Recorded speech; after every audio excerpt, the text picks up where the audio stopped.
बिस्मिल्लाहिर्रहमानिर्रहीम।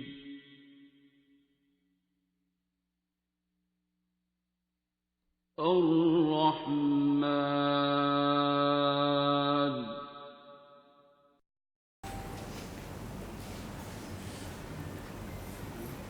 नए लोग तो नहीं आए कोई?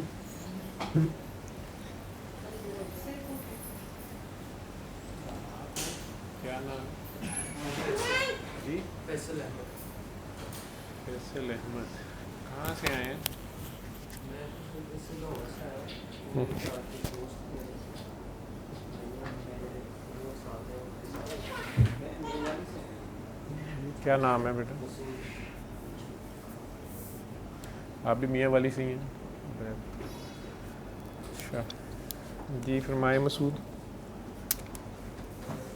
वालदा को भी कैंसर किस चीज़ का? हाँ जी, कैंसर बताया। किस चीज़ का कैंसर था हमें? उनको दाढ़ में दाढ़ का उन्होंने दाढ़ में, हड्डी में, ये जोड़ में? अच्छा।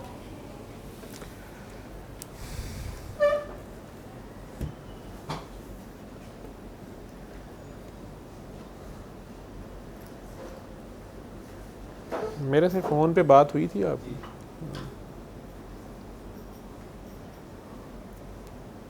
क्या बताया था मैंने? वो प्रोसेस उनका चल रहा है, बस हुआ तो पास। तो यहाँ आने की ज़रूरत तो नहीं थी। जैसे मैं लाहौर अपने किसी काम से आया हुआ तो मैंने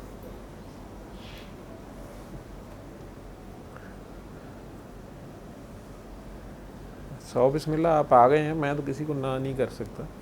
आप आ गए हैं तो। लेकिन इससे पहले आपके एक दोस्त मियाँ वाली से आए थे, आज से 2-4 साल पहले, मुझे एग्जैक्ट याद नहीं। वो भी ऐसे ही आ गए थे, ऐसे ही किसी दोस्त ने उन्हें बता दिया। खुदा जानता है कि दोस्त बता के, उसने बताने वाले ने क्या बताया, वो क्या समझ के आए।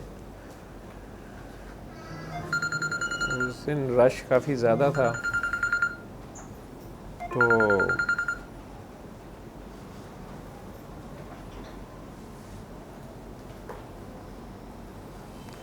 मैं उन्हें भी ज़्यादा टाइम नहीं दे सका या उनसे बात नहीं कर सका।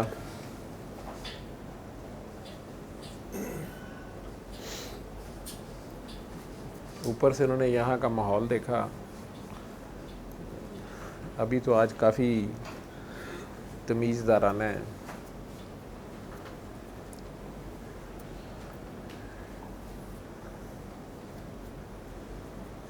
उस दिन मेरे इर्द गिर्द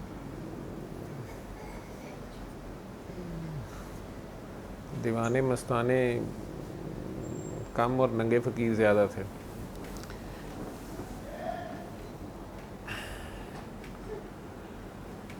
हाँ साहब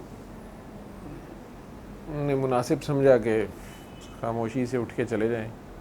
ये भी एक शरीफ और साहिब इल्म शख्स की निशानी होती है कि उसे कोई बात पसंद नहीं आई या उसे समझ नहीं आई, वो खामखा का क्रिटिसिज्म करने की बजाय खामोशी से वहाँ से इज्तनाब कर लेता है। मैंने खैर उनके दोस्त को कहा कि इन्हें वापस बुलाएं। अचानक मेरी नज़र पड़ी, वो जा रहे थे। बल्कि शायद नज़र भी कहाँ पड़ी, मुझे ख्याल गुजरा कि इस जगह पे कोई शख्स बैठा था, वो कहाँ गया।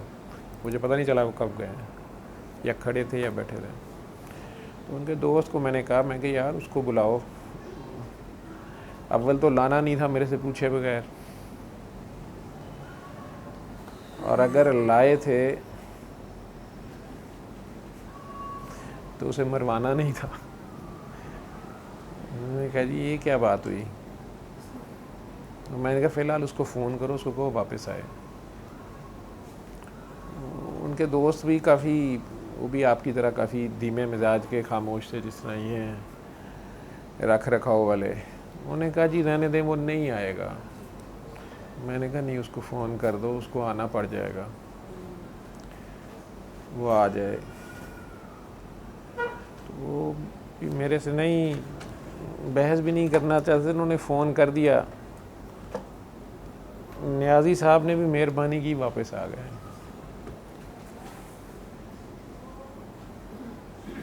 वापस आके बैठे रहे तो मेरा ख्याल है बात तो मैंने फिर कोई ना की, जो कर रहा था वही करता रहा।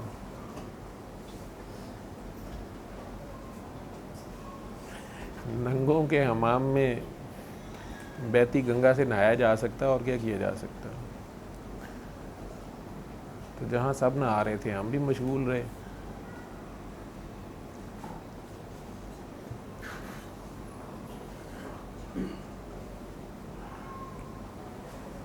हाँ, ये किया कि जिन रंगों की होली से हम एक दूसरे का मुंह काला कर रहे थे, दुआ के नाम पे उन्हें भी करा दी। क्योंकि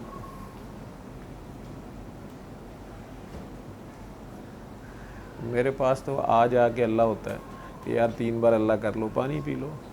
और रहमान, मेरी तो बिस्मिल्लाह पूरी नहीं है अभी तक, ठीक है, अभी रहीम तक ही नहीं पहुंचा, रहमान ही नहीं ख़त्म होता मेरे से। तो अल्लाह रहमान बता के भेज दिया। उनकी अल्लाह जाने, मेरा ख्याल है समझ उन्हें फिर भी ना आई। एक तो सादा शरीफ आदमी, ऊपर से खान, वो भी मियाँ वाली का।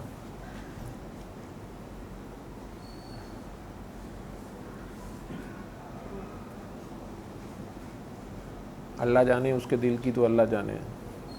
लेकिन उसको पता नहीं चला कि उसकी जेब में क्या डाल दिया गया है तिजोरी में। वो 2-4 साल बाद उसको ज़रूरत पड़ गई उसकी, लेकिन मुफ्त की मिली हुई चीज़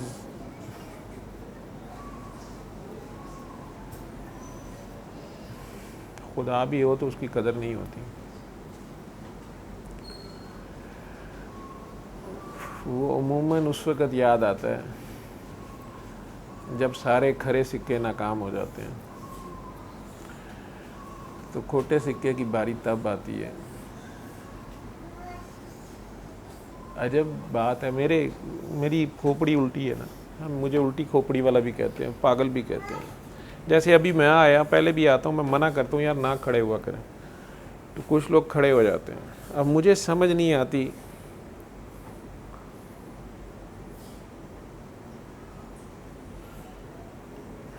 कि ये क्या है। अगर इनसे समझूं तो इनमें से कई मुरव्वत वाले लोग हैं, रख रखाव रख जाते हैं। कई बहुत ही सादा हैं, वो हम ही देखा देखी खड़े हो जाते हैं। कई समझदार हैं, वो बताना नहीं चाहते, दूसरों को पता चल जाएगा।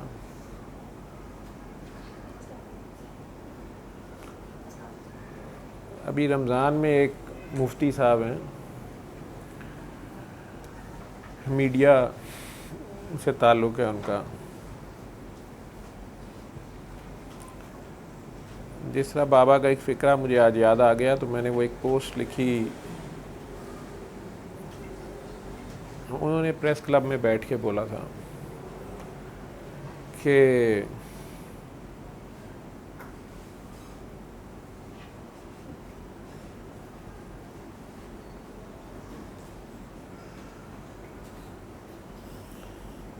हज़ार कंजर मिलके मुल्क व कौम का वो नुकसान सालों नहीं कर सकते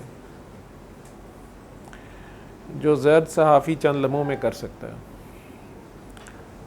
उस वक़्त भी उस कमरे में कुछ साहिबान बैठे थे, उनमें से एक साहब आग बबूला होकर मरने मारने को पड़े, गालियाँ और हत्थापाई पे उतर आए। लाहौर प्रेस क्लब का ही ऑफिस था, मैं बाबा के साथ ही गया।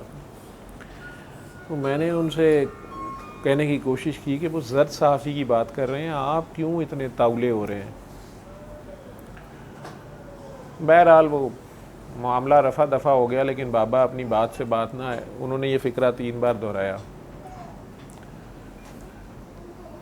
फ़कीर जब 3 बार दोहरा देता है तो वह अपनी हुज्जत पूरी कर देता है।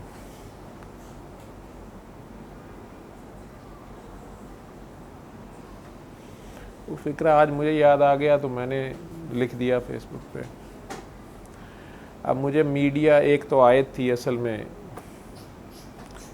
जो टो मेराने से मना करती है, दूसरों के ऐब आश्कार करने से मना करती है। हम सारों में ये आदत है आजकल, तो मेरे जैसों में तो बहुत है, गीबत की, बदगुमानी की, टो में लगे रहने की, तासुब की। ये कौम कहने को मुसलमान है,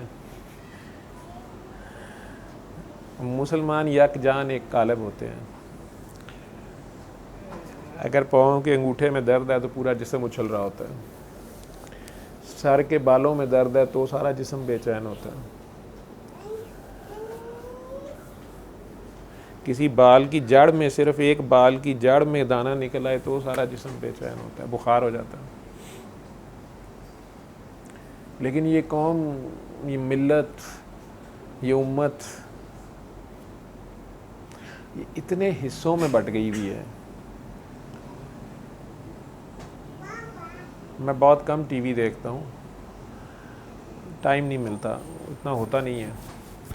लेकिन कोई अजीब सी कहानी चल रही थी, मैंने तेज़ी से 3-4 चैनल चेंज किए, किसी जज साहब की, किसी सियासी वीडियो की, ब्लैकमेलिंग पता नहीं क्या। मैं भी आजकल मीडिया नहीं तो सोशल मीडिया कहते चढ़ा हुआ हूँ। इन काकियों को कहता भी हूँ कि क्या मिलेगा तो मेरी बदनामी का चर्चा करके। तो मैं तो अपने आप को वहाँ रख के सोचने लगा कि यार ये जज साहब कह रहे हैं कि ये मुझे ब्लैकमेल कर रहा था, ये दूसरा कह रहा है कि जज साहब को कोई और ब्लैकमेल कर रहा था, तीसरा कह रहा है कि इन दोनों की आपस की लड़ाई है, मेरा नाम खाम खा ले रहे हैं। पता नहीं, मुझे वो ज़्यादा समझ तो नहीं आई क्या उसका स्याको सबाब और जलालत थी। आखिर उन सब में कोई एक सच्चा है।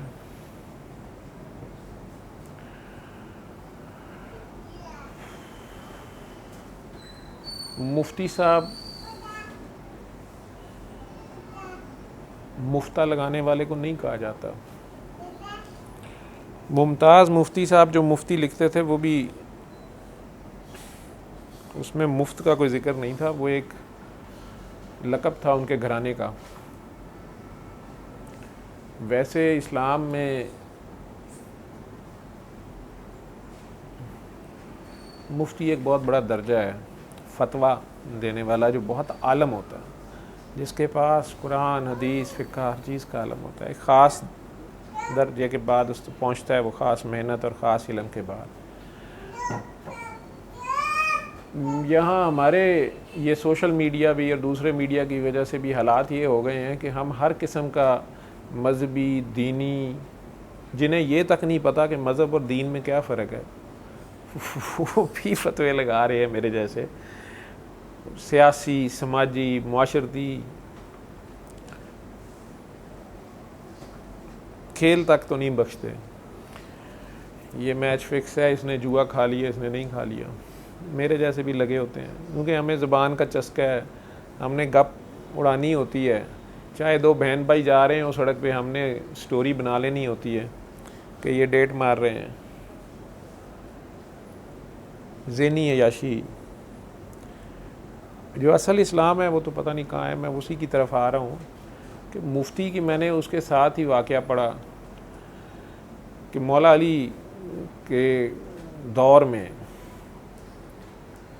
शायद कोई शख्स उनके पास मिस्र से पहुंचा, जो मैंने थोड़ा बहुत पढ़े हुए देर हो गई है, शायद वाक़या तो मशहूर है।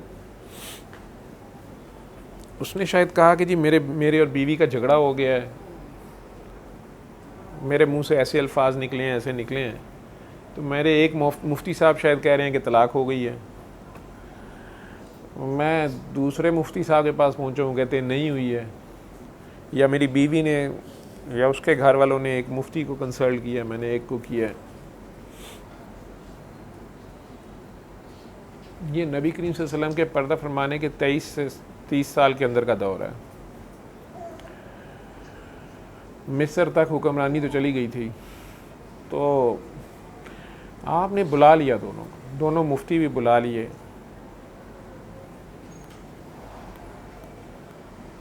दोनों से पूछा कि तुम किस बात के ऊपर ये फतवा दे रहे हो, अपोजिट फतवा दे रहे थे। क्योंकि फतवा आपने कुरान के मुताबिक देना होता है। कुरान हदीस जो इल्म है आपके पास, जो उन तक पहुंचा, फ़िक़्ह जो भी थी, मेनली तो कुरान को ही लेते थे चारों साहबा, बाकी सब वो लोग खुद जानते थे। लेकिन इसमें कोई शक नहीं है कि कुरान की तफ़हीम, कुरान की तफसीर करने में एक शख्स दूसरे के मुकाबले में ज़्यादा बेहतर हो सकता है या उसका इल्म ज़्यादा हो सकता है। तो इसलिए उन्हें उन दोनों को चांस दिया। दोनों ने अपना मौक़िफ़ पेश किया।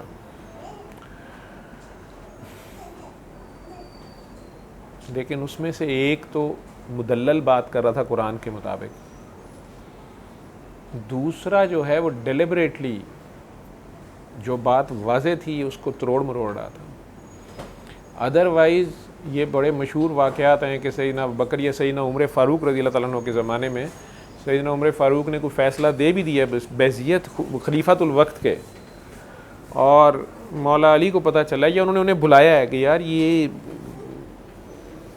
आपकी क्या राय है, ये फ़लाँ मामला उलझ गया है, या इसमें मेरा तो ये राय है। और मौला अली ने उससे इंटायरली अपोजिट कुरान ही से उन्हें कहा कि ये इसको ऐसे देखें और नबी ने फ़लाँ वक्त पे ऐसे किया था, और उन्होंने उससे एग्री किया। तो कमी बेशी समझ की, मंतक की, अंडरस्टैंडिंग की, प्रैक्टिकल की, मुशाहिदे की हो सकती है, लेकिन जहाँ बदनीयती शामिल हो जाए और कुरान साथ हो, या आप कुरान को मिसयूज़ करके कुरान के अपने मफाहीम निकाल के और उसको चंद सिक्कों की खातिर, थोड़ी शोहरत की खातिर कुछ का कुछ कर दें, जो कि आजकल तो बहुत आम है। तो जब ये चीज़ वो साबित हो गई कि उनमें से एक साहब जो हैं वो सारा अपना ड्रामा कर रहे थे, उसकी गर्दन उड़ा दी उन्होंने।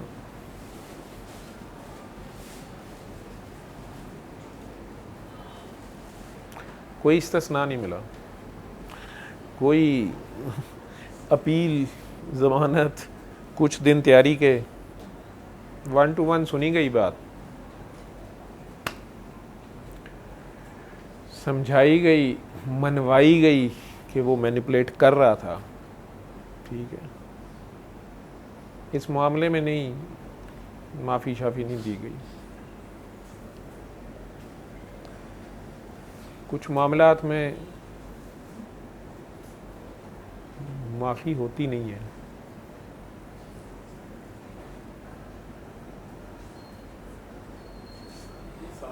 शाह जी बड़ा सोचा मैंने, आपको बड़ा याद किया कि कितने रह गया है, किससे फंस गया। तू सुना? मैं ठीक ठाक। ठीक है, आप खैरियत से?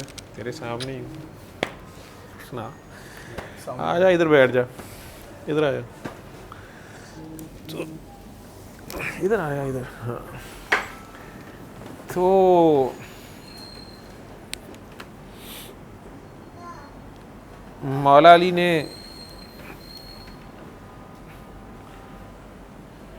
उस पर यह साबित करने के बाद गर्दन उड़ा दी एक की।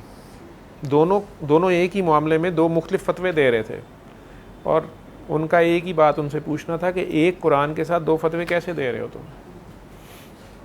अगर उनमें से या तो कोई मानता, लेकिन थे ना मुफ्ती के दर्जे पे,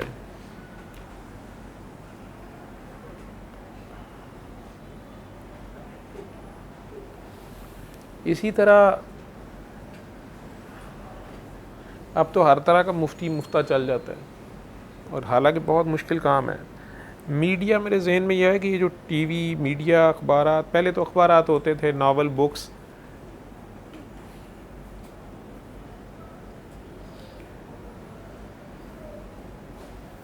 पिछली सदी से ये काम शुरू हुआ है कि ये मीडिया के ज़रिए, अखबारात थे पहले, फिर टीवी आया, और टीवी के बाद कैमरा, मूवीज़, इससे ब्रेन वॉशिंग की गई कौमों की, बड़े ग्रैंड लेवल पे भी की गई, कमर्शियल पर्पसेस के लिए भी की गई।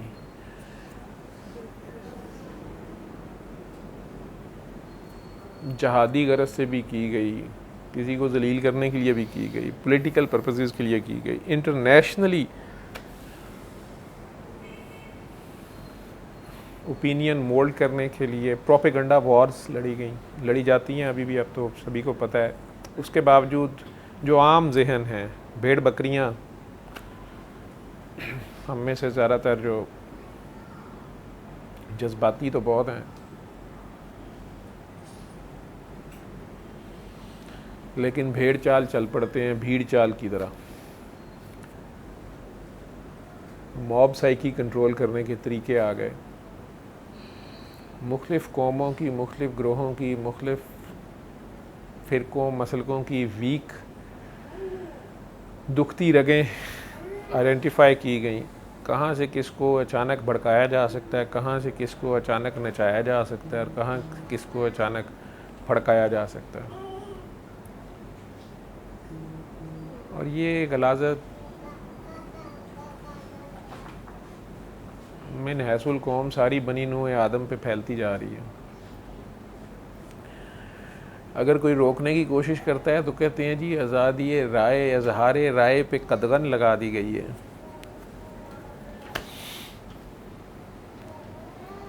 बड़ी खूबसूरत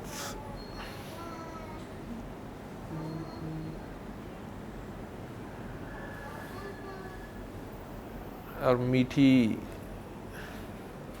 तरकीब से ये जहरीली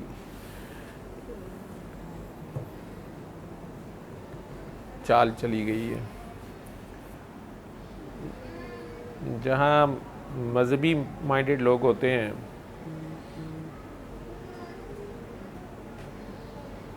जब भड़काया जाना हो तो इंतहा पसंद तैयार किए जाते हैं, जब वो गले पड़ जाएं तो इंतहा पसंदी के ख़िलाफ़ लेक्चर देने के लिए लिबरल्स, सेकुलर्स बनाए जाते हैं, और जब इंतहा पसंद तैयार करने हो तो लिबरल्स और सेकुलर्स मरवा दिए जाते हैं। जब इंतहा पसंद मरवाने हो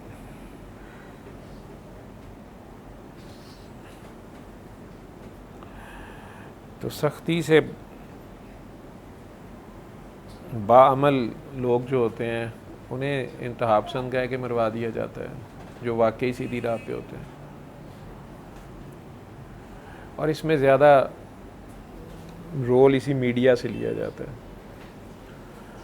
अफसोस की बात यह है कि हम में से भी बहुत से पढ़े लिखे लोग, और ये छांटी करना भी बहुत मुश्किल है, और सोशल मीडिया से तो बहुत ही मुश्किल हो गया सही और गलत पता करना। ऑडियो वीडियो मिक्सिंग, फ़ोटोशॉप और पता नहीं क्या कुछ। मटीरियलिस्टिक कौमें या सोच के लोग जो हैं, या मल्टीनेशनल्स या पॉलिटिकल प्लेयर्स जो हैं, लॉबीज़ हैं, माफियाज़ हैं, वो ऐसे ऐसे गैजेट्स मार्केट में इंट्रोड्यूस करवाते हैं जिसको मैं और आप जैसे लोग भी कुछ का कुछ करते रहते हैं। उसमें से उनकी कमर्शियल कॉस्ट भी निकलती है, लेकिन ये मार्केट में लॉन्च करने से 20-25 साल पहले उनकी जो मिलिट्री फोर्सेस होती हैं उस टेक्नोलॉजी को पहले मिलिट्री पर्पस के लिए यूज़ करती हैं, जबकि बाकी आम दुनिया को ख्वाबो ख्याल में नहीं होता कि हमें वॉच किया जा रहा है, हमें मॉनिटर किया जा रहा है। ये जो डेटा ट्रांसफ़र किया जा रहा है, ये जो डेटा लिया जा रहा है, ये डेटे का क्या फ़ायदा होगा, इसका क्या हो जाएगा अगर ये पता चल जाएगा कि इस मुल्क में इतने लोग हैं, उनमें से इतने मर्द हैं, इतनी औरतें हैं, इतने जवान हैं, इतने बूढ़े हैं, इतने बच्चे हैं, इतने लोगों को ये पसंद है, इतने लोगों को वो पसंद है। ये जो कमर्शियल माइंड रखते हैं उन्हें भी पता है, और जो अस्करी जहनीत के लोग हैं वो सबसे पहले इसको उस नज़रिए से देखते हैं।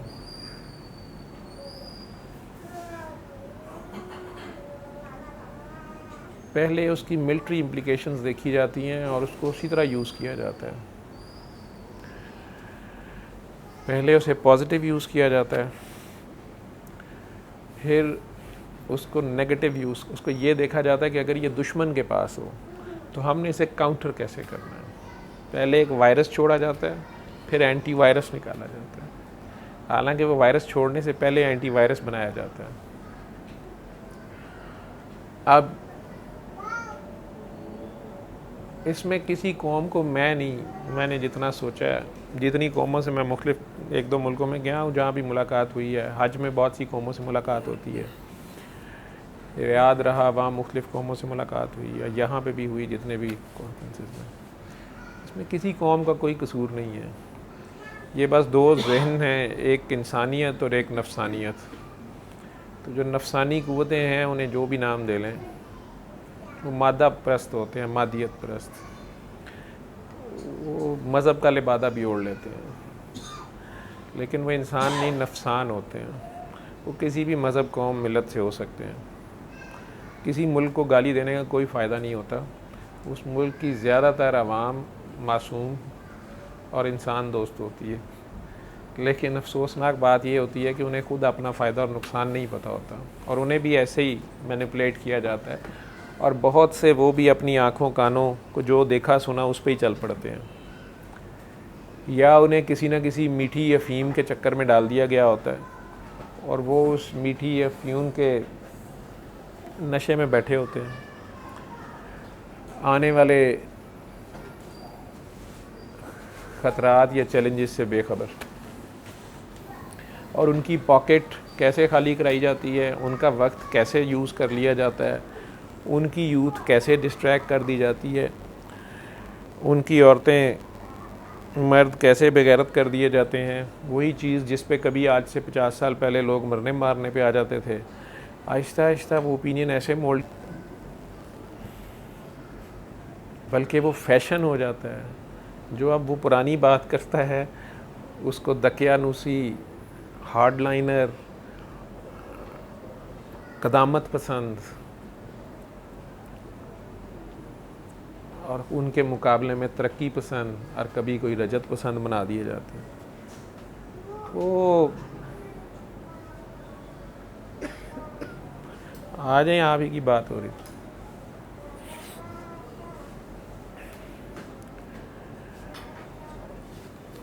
ये मीडिया या अकेले मीडिया वाले उसमें शामिल नहीं हैं। आदम अलैहिस्सलाम के बेटों के दौर से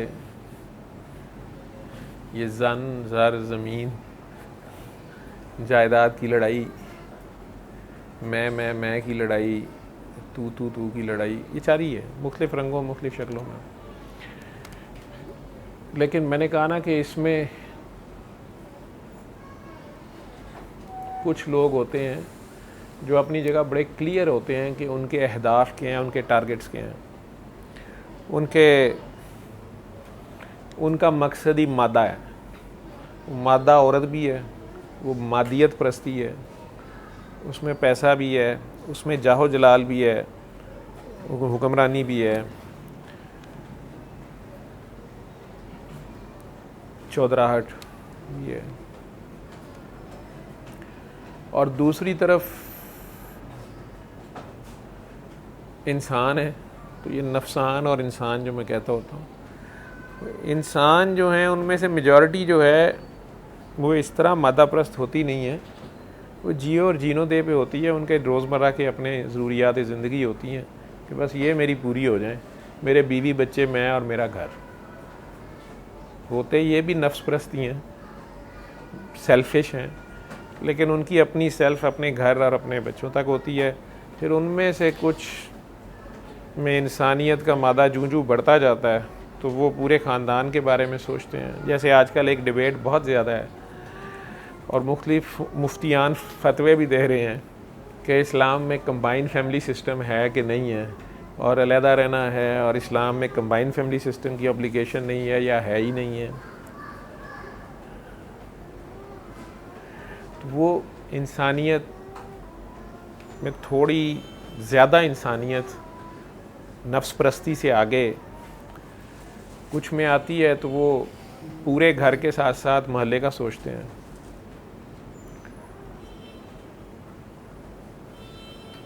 कुछ पूरे शहर का सोचते हैं, कुछ पूरे मुल्क का सोचते हैं, कुछ पूरी बनी नो इंसानी का सोचते हैं, पूरी ज़मीन का सोचते हैं।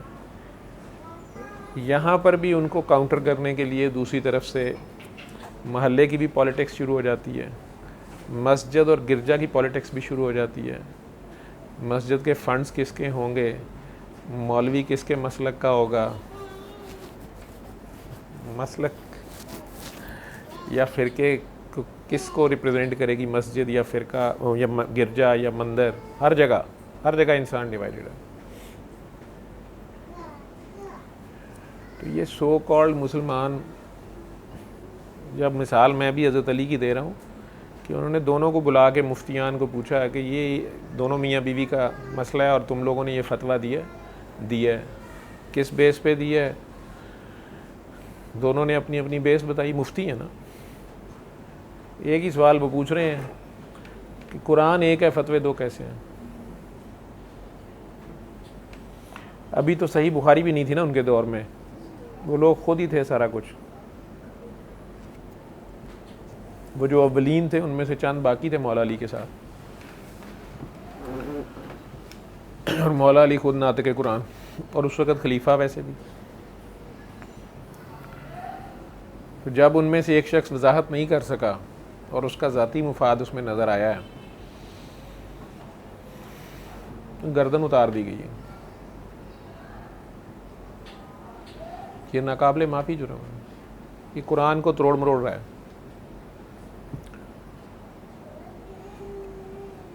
चौदह 1400 सालों में बिलाशुबा पुलों के नीचे से बहुत सा पानी बह गया है। अफसोसनाक बात है कि पुल रहे नहीं और पानी पुलों के ऊपर नहीं, सरों से ऊपर आ गया। मेरे जैसे लौंडे भी अब फतवे देते फिरते हैं, उसमें ये मीडिया का रोल भी है। अदरवाइज़ वो जो मैंने कहा ना, नफसानी ग्रोह और इंसानी ग्रोह, वो नफसानियत हम सारों में है और इंसानियत भी हम सारों में है। हर इंसान में ये सारी ऐप्स हैं, वो यूज़ कौन सी कर रहा है और उनको यूज़ करने की नीयत क्या है। मेरे जैसे नेक जो हैं उन्हें तो ज़्यादातर ये होता है कि ये जो अच्छी ऐप्स मैंने यूज़ की हैं, ये तो मैंने अल्लाह की राह में की हैं, और जो बवक्ते ज़रूरत मैंने गंदी ऐप्स यूज़ की हैं मेरे अंदर की, ये भी मैंने बवक्ते ज़रूरत की हैं। मेरा राइट था, दूसरा भी तो ये कर रहा था, वो भी ये कर रहा था, वो भी ये कर रहा था। लेकिन जब दूसरा वही ऐप्स यूज़ करता है तो फिर वो गंदा है, बुरा है और नाकाबिले माफ़ी है।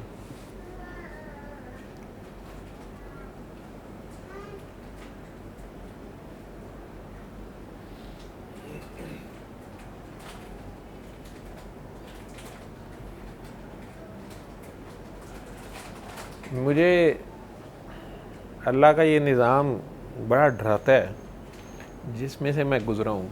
कई बार लोग मेरे से पूछते हैं, ये बात आपको कैसे पता चली, ये आप कैसे कह रहे हैं? उस दिन वो खातून परेशान हो के कह रही थी कि आपको कैसे पता है कि हमारे भाई की हम ज़बरदस्ती शादी कर रहे थे तो उसका ऐसे हो गया। आपको कैसे पता है कि आप कह रहे हैं उस लड़की को लेके आओ जो जिससे वो शादी चाहता था, वो इसे आवाज़ दे तो उठ जाएगा। आपको कैसे पता है? हमें तो पता, मैं तो बता रही हूँ कि मेरा भाई हाफिज़ था, नेक था, फलां था, लेकिन असल में बात ऐसे ही है जो आप कह रहे हैं। मेरे पास तो कोई इंट्यूशन नहीं है, मैं अपने मुशाहिदे पे बोल रहा हूँ, जो मेरा एक्सपीरियंस है। मैंने जो 52 साल ज़िंदगी गुजारी है, उसमें एक बड़ा जालिम सा रूल है। मैंने जहाँ जो कदगन लगाई और जैसे जैसे मैंने ज़माने को देखा और जहाँ जहाँ मुझे बुराई जैसे भी नज़र आई अपनी अकल समझ के मुताबिक,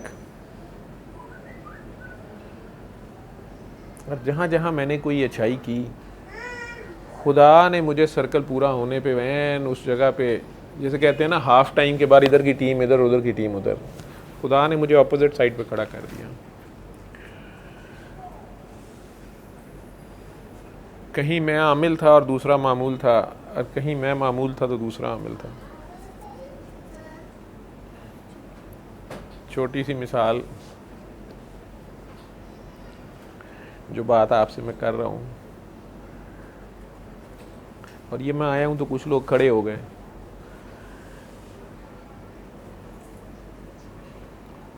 एक साहब आए तो इनके लिए मैं खड़ा हो गया।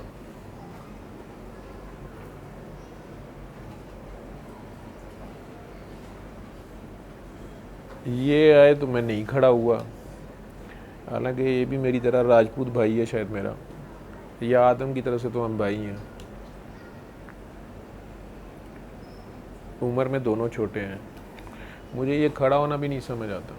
मैंने कहा ना, मैंने किसी को क्या समझाना है, मैं खुद समझ से पादिल।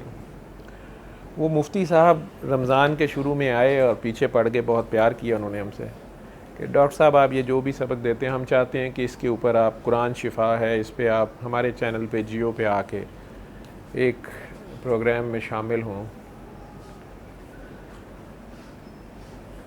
मैं चला गया वहाँ। उन्होंने एक माशाल्लाह बहुत आलिम फाजिल साहब जिनकी किताबें हैं, मुफ्ती हैं और आलिम हैं और पीर साहब हैं, रूहानी शख्सियत हैं, वो भी थे, एक और साहब भी थे, और एक मेरे अपने ही वैसे छोटे भाई भी हैं लेकिन वो भी इसी फील्ड में, चूँकि यही मैसेज देते थे, डॉक्टर तारिक साहब लम्स यूनिवर्सिटी से, उन्हें भी बुलाया हुआ था। हम प्रोग्राम से पहले जाके बैठ गए। मैं बताने लगा हूँ कि मैं तो खुद एक कंफ्यूज आदमी हूँ, मैंने किसी को क्या बताना है। मैं उतनी बात ज़रूर बता रहा हूँ कि यार तुम परेशान हो तो ये कर लो, मैं भी परेशान था तो यही किया। अब इस कार्ड के ऊपर मेरा तो कहीं नाम नहीं लिखा, ये कोई मेरा विजिटिंग कार्ड नहीं है, ये जिसका है मैं तो उसका पता दे रहा हूँ। आपका नसीब है अगर आप इसके तक पहुँच गए या ये आपके घर आ गया, ये आपके घर तक आ गया या आप इसके घर तक पहुँच गए तो बात बन जाएगी, हजूरी हासिल हो जाएगी। सही या गलत मेरा कोई दावा नहीं है, मज़हब तो मैं बता ही नहीं रहा। मज़हब बताना मुबल्लिग का, आलिम का काम है, मेरा काम उस पर टूटी फूटी कोशिश करना है। मेरे से तो अभी तक मैंने बताया ना, बिस्मिल्लाहिर्रहमानिर्रहीम पूरी नहीं हुई, बिस्मिल्लाहिर्रहमान तक पहुंचा हूँ, अभी रहमान ही नहीं ख़त्म हो रहा, समझ आ रहा तो रहीम पे कैसे जाऊँ, क्योंकि इसमें कोई मैसेज है तो मेरे अमल का हिस्सा होना चाहिए ये। अगर यही मेरे अमल में नहीं आ रहा तो मैंने रहीम समझ के क्या करना है। तर्जमा तो समझ आ गई है।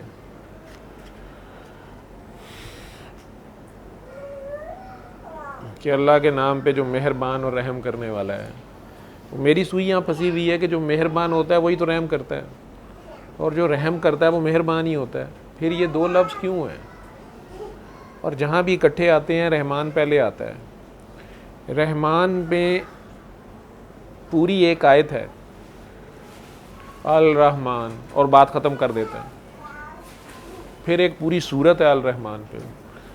फिर बिस्मिल्लाह में भी आते साथ ही अल्लाह के साथ ही रहमान है। कोई उसका तारुफ है, कोई उसका इशारा है, कोई पहेली है। आयत कहते हैं इशारे को, पहेली बूझने के लिए इशारा दिया जाता है। वो अपने आप को पहचानाना चाह रहा है तो अपना कोई तारुफ दे रहा है। वो दरवाज़ा नॉक कर रहा है तो मुझे पूछना पड़ रहा है डरते हुए, भाई कोई डाकू चोर ना हो, कौन? तो वो आगे से अपने कोई इशारे दे रहा है। जो नाम उसने बताया मैंने देखा सुना नहीं आज तक। अल्लाह, भाई कौन अल्लाह? जो रहमान है, जो रहीम। अब मुझे रहमान ही नहीं पता। मक्के वाले कहते थे ये रहमान क्या है? वो कहता था इन्हें कहो किसी बाखबर से पूछें।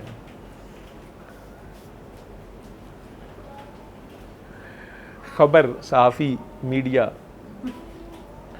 हुदहुद खबर लाया।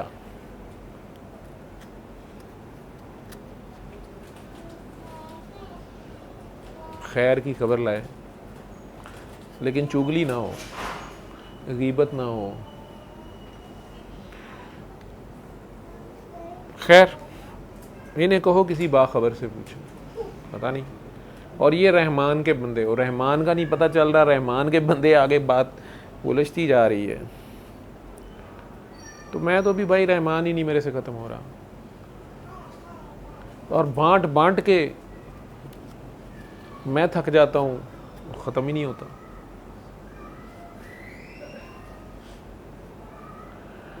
तो वो प्रोग्राम टीवी का अभी शुरू नहीं हुआ था, इंतज़ार कर रहे थे। वो रमज़ान की खातिर मल्टीपल रिकॉर्डिंग्स इकट्ठी कर रहे थे, और भी लोगों को बुलाया होगा। हमें इंतज़ार करने को कहा गया एक कमरे में, तो बाशरा हुलिये में चंद लोग बैठे थे, हम भी पैंट शर्ट वाले बगैर दाढ़ी वाले दो भाई उधर जाके बैठ गए। उतनी देर में एक साहब एंटर हुए, जो बाद में पता चला कि वो भी मुज़ाकरे में शामिल थे।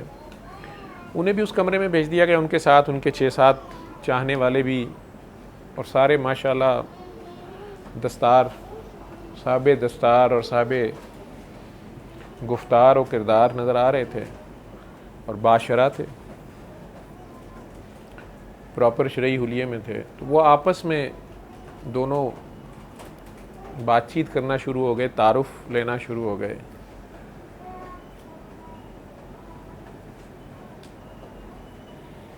अब बैठे तो हम भी पहले से थे सलाम करके, लेकिन ज़ाहिरी बात है हम पेंटो शर्टों वाले बगैर दाढ़ी मूंछ वाले, तो पहले तो कमरे में गुफ्तगू ज़्यादा नहीं हुई।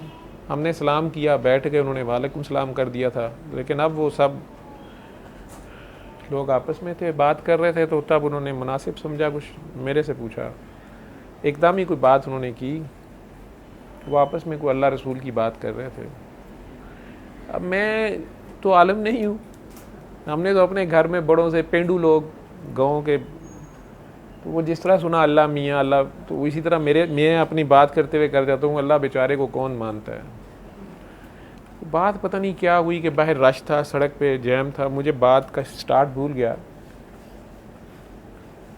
तो वो एक साहब आलिम थे, उन्होंने कहा कि आप भी जब इधर से आए ऐसे, मैंने कहा कि नहीं वो आज फलां दिन है, पता नहीं बात क्या हुई। तो मैं कहा जी बस अल्लाह भला करे। उन्होंने शायद कहा कि नहीं अल्लाह के नाम पे ऐसे शायद करना। मैंने कहा अल्लाह बेचारे को कौन मानता है। तो वो थोड़े जलाल में आ गए, उन्होंने कहा अस्तगफिरुल्लाह, अल्लाह को बेचारा नहीं कहते। तो मैं परेशान हो गया, मैं क्या वो मेरे कहने से बेचारा हो जाएगा। तो लेकिन मैं माजरत चाहता हूँ, आपकी बात ठीक है, लेकिन अब मेरा ये तकिया कलाम जैसे किसी शख्स का होता है, कोई मैं दोनों उलमा थे माशाल्लाह, माथे पे मेहराब थे, तो मैं वैसे ही उनकी इज़्ज़त करने में मजबूर था कि अल्लाह ने उनको नवाजा हुआ था। तो मैंने कहा सीख भी लेता हूँ और अपनी ज़ुबान को कंट्रोल करने की कोशिश तो करनी चाहिए। तो उन्हें वैसे कहने की कोशिश की कि यार मेरे कहने से तो बेचारा नहीं हो जाएगा।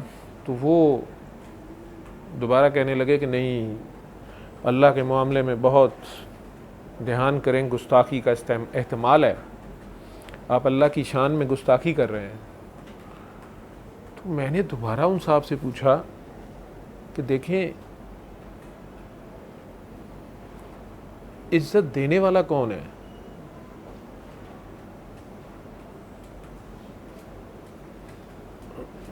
और नीचे कौन है, ऊपर कौन है, ये मुझे कुछ समझ नहीं आ रही। उन्होंने कहा बेशक अल्लाह इज्जत देता है। तो मैंने कहा कि अल्लाह इज्जत देता है ना,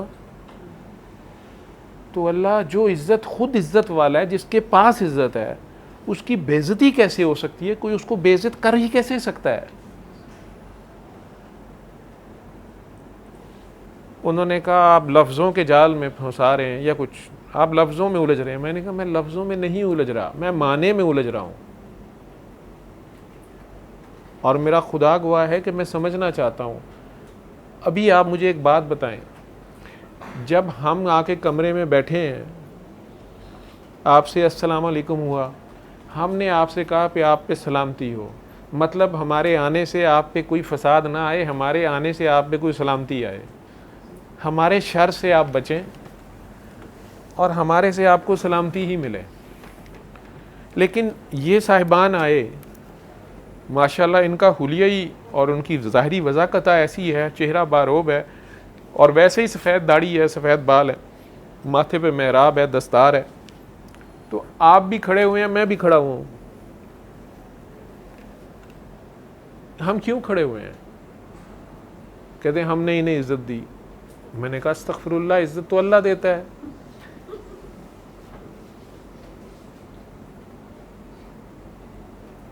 तो वो दूसरे जो मुफ्ती साहब थे, बड़े साहब, वो खामोशी से सुन रहे थे।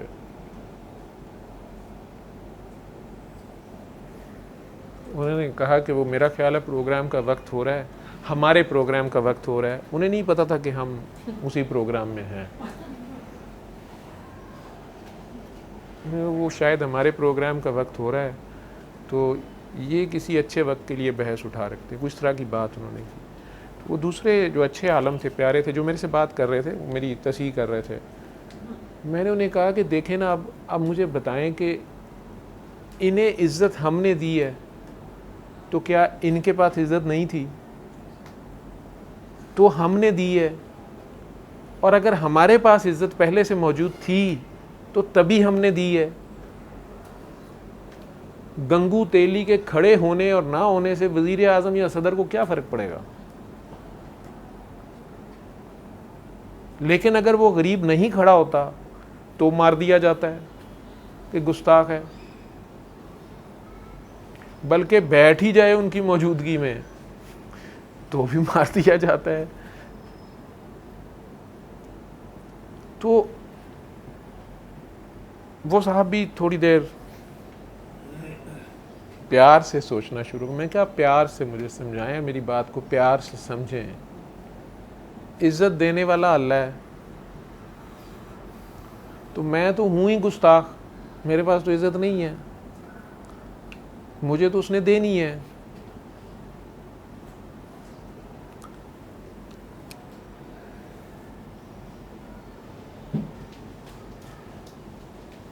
तो अगर मुझे उसने नहीं दी हुई तो मैं इन्हें क्या दे रहा हूं जब ये आए हैं? और अगर उसने मुझे दी हुई है और मैं नहीं खड़ा होता इनके लिए, तो ये क्या गुस्ताखी है? मैं इज्जत वाला हूं।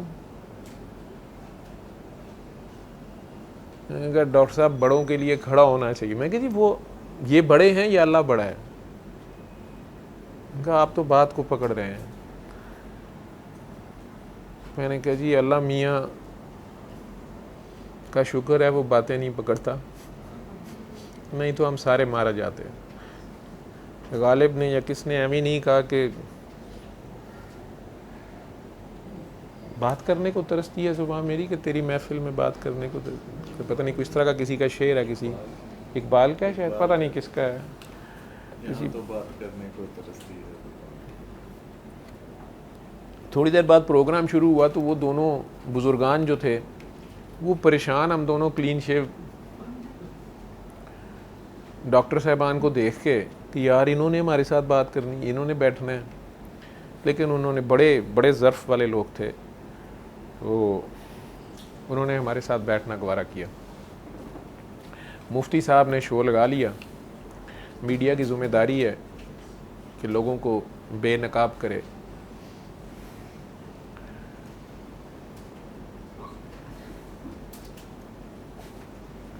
और जहाँ चाहे निकाब डाल दे, जिस मर्जी लुच्चे को नकाब पोश हसीना बना दे और उसकी तारीफ़ों के पुल बांध दे, और जिस मर्जी उच्चे को लुच्चा कर दे और बेनकाब कर दे। बाज़ार दमिश्क आज भी सजा लिया जाता है। वो न्याजी साहब, आप भी न्याजी हैं? अच्छा शुक्र है। मैंने कहा शायद मेरे आज हर तरफ न्याजी हो गए, इसलिए मैंने बुखारी पीछे किए हैं। ये किधर है? इधर भी कोई ना कोई होगा, 5 पूरे हो जाएंगे। तो अब ये सैयद बादशाह है, 3 साल पहले माँ के कहने पे माँ को छोड़ के आला तालीम हासिल करने चला गया, दाता की नगरी छोड़ के। सैयद बादशाह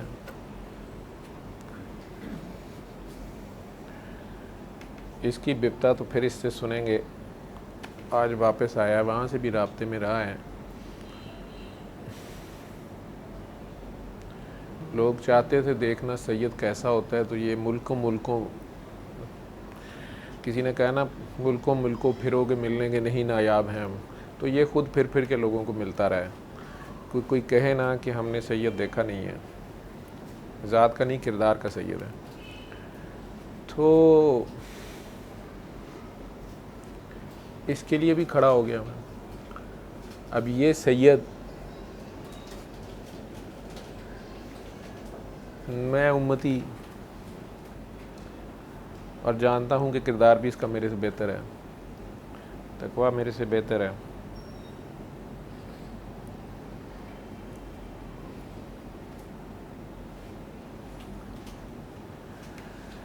मेरे ही मुल्क में मेरी वीडियो पे कई बार मैं कह देता हूँ सैयद की इज़्ज़त करो। कुछ साहिबान ने लंबे चौड़े मुझे लेक्चर दिए कि नबी करीम ने आखिरी खुतबे में कह नहीं दिया था कि सारे बराबर हैं, आदम की सारी औलाद बराबर है। ये क्या आप अकरबा परवरी करते रहते हैं, आप ख़ुद सैयद हैं तो आप दूसरों को, और मैं कहा अल्लाह के बंदे में नहीं हूँ सैयद। पहले तो यहीं से तुम, आज भी उस पोस्ट पे लोगों ने लिख दिया कि आप हुक्मरान पता नहीं किसके, पीटी पता नहीं इमरान खान के हैं कि न्याजी साहब के हैं। न्याजियां दे कदे मैं खिलाफ हाँ, कदी हक च मैनू पता नहीं लगता पे न्याजी की करवाऊ ने मेरे। तो वो मुझे नहीं समझ आई मेरा कैसे ये इम्प्रेशन पड़ा कि आपका टिल्ट उधर है। हालांकि मैंने अपनी ज़िंदगी में जिस लेवल पे भी हुक्मरान को फेस किया उसे ख़बरदार ही किया, और अगर वो परेशान मिला है तो उसे हौसला दिया कि यार उन्हें तेरे गले पै गई रे सां बिनू, नहीं तो ख़बरदार किया। ख़वास को मैंने ख़बरदार ही किया, आवाम को मैंने हौसला दिया कि हौसला रखो, हौसला नहीं हारना, अल्लाह है। हम वक्त के बादशाह के साथी होते हैं, और हम वक्त का बादशाह एक को मानते हैं, किसी को नहीं मानते हो। तो वो तस्वीर से मुझे समझ आई कि उसमें कुछ सहाफ़ियों के तस्वीरें थी। मैंने तो मीडिया की पोस्ट लिखी, तो मैंने कहा यार वो तस्वीर मुझे नज़र आई, मैंने लगा दी कि मीडिया के रिप्रेजेंटेटिव हैं, मुख्तलिफ़ चैनल्स के हैं, कोई कहेगा नहीं कोई एक चैनल है, लेकिन बैल मुझे मार। वो पता चला कि सारे ही शायद, या उनमें से मेजॉरिटी, मुझे सारों के तो नाम भी नहीं आते, 4-5 मैंने मशहूर चेहरे देखे मुख्तलिफ़ चैनल्स के, कभी कभार गुजरते गुजरते देखता हूँ मैं उनके टॉक शोज़ तो नहीं सुनता, लेकिन मुझे पता ये समझ है कि जो टॉक शो करवा रहा होता है वो न्यूट्रल होता है। बाकी उसने दोनों नुक्ता नज़र या 3 नुक्ता नज़र वाले बैठा के उसका काम होता है आवाम के सामने ले आके ये देख लें, इनका भी नुक्ता सुने, इनका भी सुने, इनका सुने। वो खुद नहीं कहीं होता ना, उसे होना चाहिए। लेकिन वो पता चला कि उनके ऊपर कोई एक साइड की छाप ऑलरेडी है, तो वो जिस किसी पार्टी के भी साथ थे या लोग समझते थे वो उनके साथ हैं, वो मेरे लल्ले तलल्ले लेना शुरू हो गए। मैं माफ़ी मांग के वो तस्वीर उतार दी उनकी कि भाई मैं इनको नहीं कह रहा, ये मैंने अपनी लगा दी। मीडिया, मैं क्या वाकई बंदे ज़्यादा नज़र आ रहे हैं, वो एक तस्वीर में ज़्यादा लोग थे। तो ज़र्द सहाफ़ी मैंने लिखा था तो वो वाहिद था और 1000 कंजर था, तो वो तस्वीर ज़्यादा थी। तो मैंने कहा ये उल्टा हो गया है, मैं तो मीडिया का सिर्फ रिप्रेजेंट, ना मैं ज़र्द सहाफ़ी कह रहा हूँ ना मैं कंजर कह रहा हूँ, उन्हें बेचारों को ना ज़र्द, वो तो सारे रोज़ी रोटी मेरी तरह कमा रहे हैं। मैं डॉक्टर हूँ, मेरा काम है मैं डॉक्टरी करूँ, मैं पहले ही बाबा बनने की कोशिश कर रहा हूँ लोगों के नज़दीक, या सूफ़ी बनने की कोशिश कर रहा हूँ, या रूहानियत पता नहीं कर रहा हूँ। यार मैं एक इलाज बता रहा हूँ, तरीका इलाज बता रहा हूँ, करना है नहीं करना ना करो। हाँ, सोशल मीडिया के ज़रिए ये फ़ायदा ज़रूर हुआ, नहीं तो ये मैं वीडियोस बंद कर देता। जितनी भी तनकीद है जो भी है, ये काकियाँ बेचारियों ने भी मेरे से गालियाँ भी खाती हैं, दिन रात बैठ के एडिट करके पता नहीं लगाती भी हैं। जिनकी लगाती हैं, जिनकी तस्वीर बीच में आती है वो भी ना खुश हैं, जिनकी नहीं आती वो भी ना खुश हैं, जिनकी बात कट जाए वो भी ना खुश हैं, जिनकी आ जाए वो भी ना खुश हैं। मुश्किल ड्यूटी है, तो मुझे तो खुद अंदाज़ा है, लेकिन मैंने कई बार बंद करने का सोचा। फिर कहीं से दुनिया के किसी कोने खिदरे से फ़ोन आता है, मैसेज आता है, उसके नीचे लिखा जाता है कि डॉक्टर साहब हमने ये किया और ये हो गया, आपने सिलसिला बंद नहीं करना। मेरे 20 साल से नुक्ता फंसा हुआ था, मुझे पता नहीं कौन से नुक्ते निकल रहे हैं। अल्लाह के भी अपने ही काम है। वो असहाबे कहफ वाली मैं किताब देखता हूँ, जब उसमें वाक़या देखता हूँ तो मैं देखता हूँ अल्लाह ने काम लेना तो कुत्ते से ले लेता है। आप में से जो एक बच्चा, यही मैं कहता हूँ कि जो चीज़ नज़र आ रही होती है वो आपकी समझ में नहीं होती, और जो दिख रही होती है जब आपको नहीं समझ आती, कंफ्यूज करती है, तो मिट्टी पाओ आगे चलो।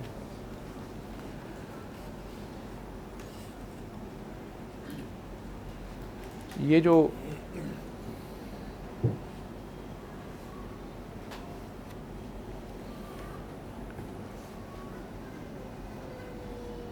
मुफ्ती साहिबान हम सारे बन जाते हैं बड़ी जल्दी।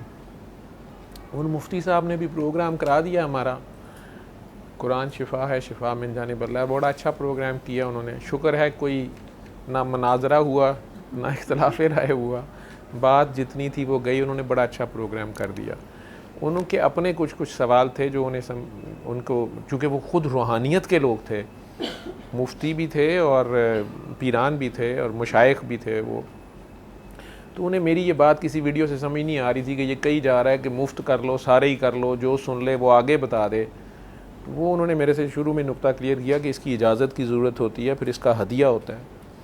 वो मैंने बताया जी कि ये बाबा जी सैयद बुखारी जो थे, सफदर बुखारी साहब, उन्होंने वो भी कहते थे कि मेरे ख़ानदान में 1000 साल से बुखारी सैयद जितने हैं, ये इनका बच्चा भी ये सूरह रहमान, इसे कहते हैं बख्श होना या जो भी अल्लाह की, वो बता देते थे, कर देते थे। अल्लाह उनका अपना यकीन है, आमिल थे, अमल करने वाले थे, क्या थे अल्लाह जाने, ये उनके और अल्लाह के बंदों के राज होते हैं। तो सिर्फ उन्हीं सईदों के साथ करवाना पड़ता था। पीर साहब ऊपर बैठते थे, मुरीद नीचे बैठते थे। पिछले कुछ 100-200 सालों से माहौल ही कुछ का कुछ बन गया। बाबा जी एक किस्म के बागी थे, उन्होंने बगावत कर दी उस सारे रिसेंट सिस्टम से। एक तो हम जैसे आम लोगों में बैठना शुरू कर दिया, सबको बता दिया। पहले हीरा मंडी गए तो वहाँ जो तबका आता था वो सूरह रहमान सुनने थोड़ी आता था, वो तो काकी ताड़ने आता था, धमाल ना देखने आता था, ना सूफ़ी म्यूज़िक सुनने आता था, वो तो शराब कबाब के रसिया तो कुल्लचर गाने सुनने आते थे। मैं अंब चूपन बागे गई तो पता नहीं की हो गया, मैं डांग मंजी थले डांग ते गुजरा आपे, तो वो माहौल था उस ज़माने में।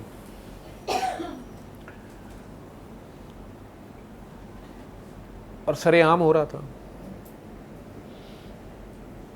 स्टेज और सकाफत और शो के नाम पे हो रहा था। काकी नाची और नचाई जाती थी, सिनेमा में भी लगती थी, किसी की गैरत नहीं जागती थी।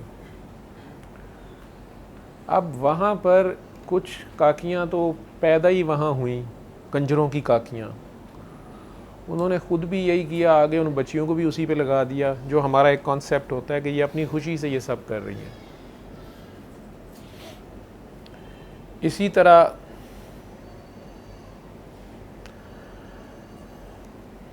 मेरे जैसा भी कभी पहली बार जब मैं इस तरह की महफिल में मैंने कहीं गया, वो काकी धमाल कर रही थी कुछ, तो मुझे बाबा जी पे गुस्सा आ गया कि क्यों इसको नचाया जा रहा है और ये लोग क्या कर रहे हैं, ये क्या शिफा है। मैंने कभी इस तरह की महफिल, मैंने उनके बारे में सुना था, लेकिन सूरह रहमान से मुस्तफ़ीद होकर इतना काम कर रहा था। उस दिन उन्होंने मुझे अचानक कुदरत बुलाया तो मैं परेशान हो गया। वो बड़ी देर आंखों में पानी लिए मुझे देखते रहे।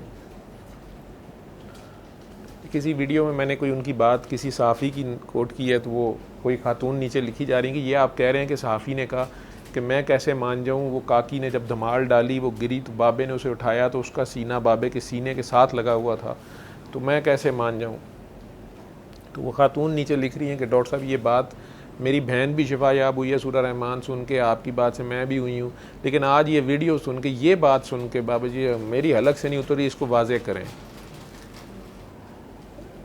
अब मुझे भी बोलते वक्त नहीं पता चलता मैं क्या क्या बोली जा रहा हूँ। और वो खातून, पहले मैं उधर नीचे लिखने लगा कि आप सूरह रहमान से शिफा याब हुई हैं, आप आगे करती रहें, छोड़ें परे बाबे को और मुझे। और फिर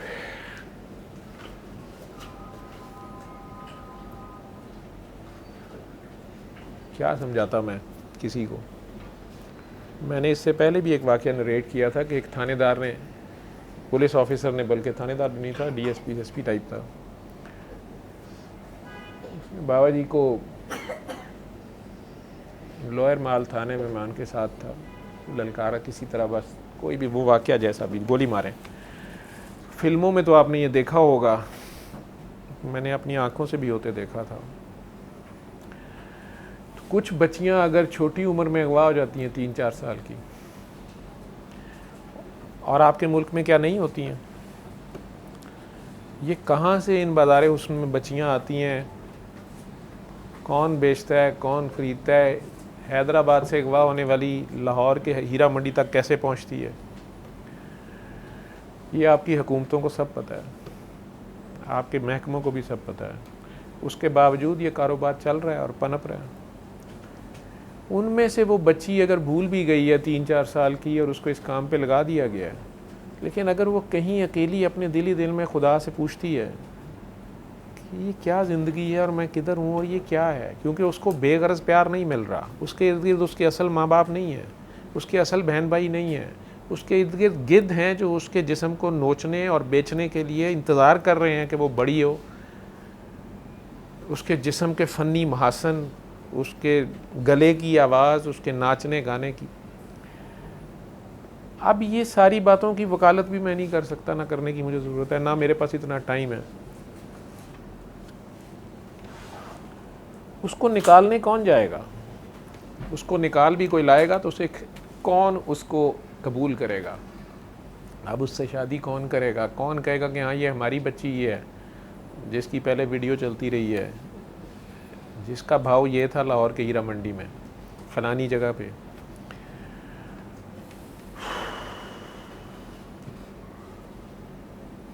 कुछ रिएक्शनरी हो गई, कुछ को बाप पैदा करके छोड़ गया। ऐसी को भी मैं जानता हूँ जो खुद मेरे पास आई। आपके मुआशरे ने तो अब उसे वैसे बड़ी इज्जत दी हुई है, जो अल्लाह ने उसे शायद तौबा की तौफीक दी, मैं नहीं कहता। अब तो वो ढंग के कपड़े भी पहनती है, लेकिन एक ज़माना आया कि उसकी नंगी तस्वीरों से लेके हर चीज़ बाहर आई, इंटरनेशनल लेवल पे गई, बल्कि इंटरनेशनल पहले गई, बाद में आपके पास आई। मेरे पास तो बुर्का पहन के क्लिनिक पे आई, नाम ही कुछ और लिखवाया हुआ था, मैं किसी और नाम से जानता था। मैंने बुर्का तो उतरवाना होता है, डॉक्टर तो कपड़े भी उतरवाता है। जितना मैंने जब देखा मैंने कहा कुछ नहीं, लेकिन अपनी आदत से मजबूर मैंने भी उसे दुआ ऑफ़र की। डॉक्टरी मेरा ख्याल था जितना नखरा है, जितना पैसा, जितनी ये जो, जब मैंने इसको देख लिया कि ये तो वो है, तो मैंने उसे जिस वक्त दुआ का भी आखिर में कहा, मेरी आदत है 5-7 मिनट में एक्स्ट्रा देता हूँ। उसकी आंखों में आंसू आए और उसने सिर्फ इतनी बात की कि आप कहते हैं तो कर लेती हूँ, वाकई अल्लाह मुझे माफ़ कर देगा। अजीब तरीके से उसने पूछा।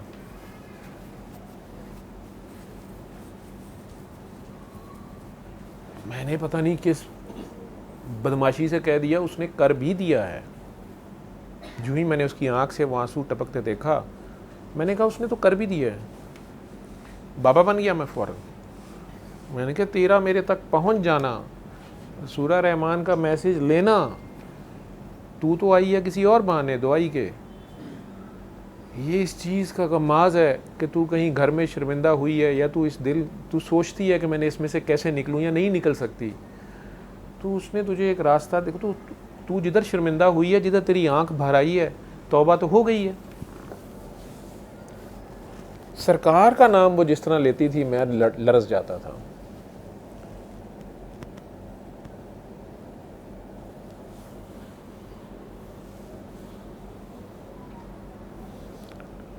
अजीब ही उसकी तड़प थी। मुझे कहती है मैं कई बार सरकारी मिशन के साथ भी, जाने क्या तरीका होता है, कई बार वैसे भी मक्का गई हूँ। डॉक्टर साहब मैं मदीना के होटल से सबके साथ निकलती हूँ, लेकिन मस्जिद नबी के सहन में पाँव नहीं रखती और सड़क पे फिरती रहती हूँ। जब वापसी होती है होटल आ जाती हूँ।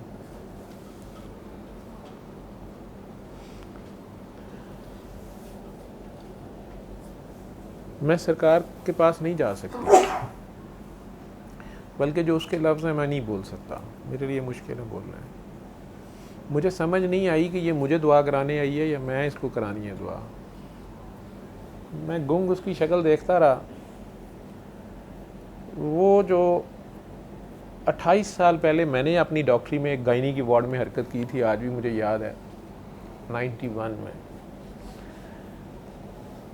वो मर्द, लड़का, डॉक्टर, आकिल बालिग, वो शायद अभी भी मेरे अंदर थोड़ा सा था। मैंने उसे कहा कि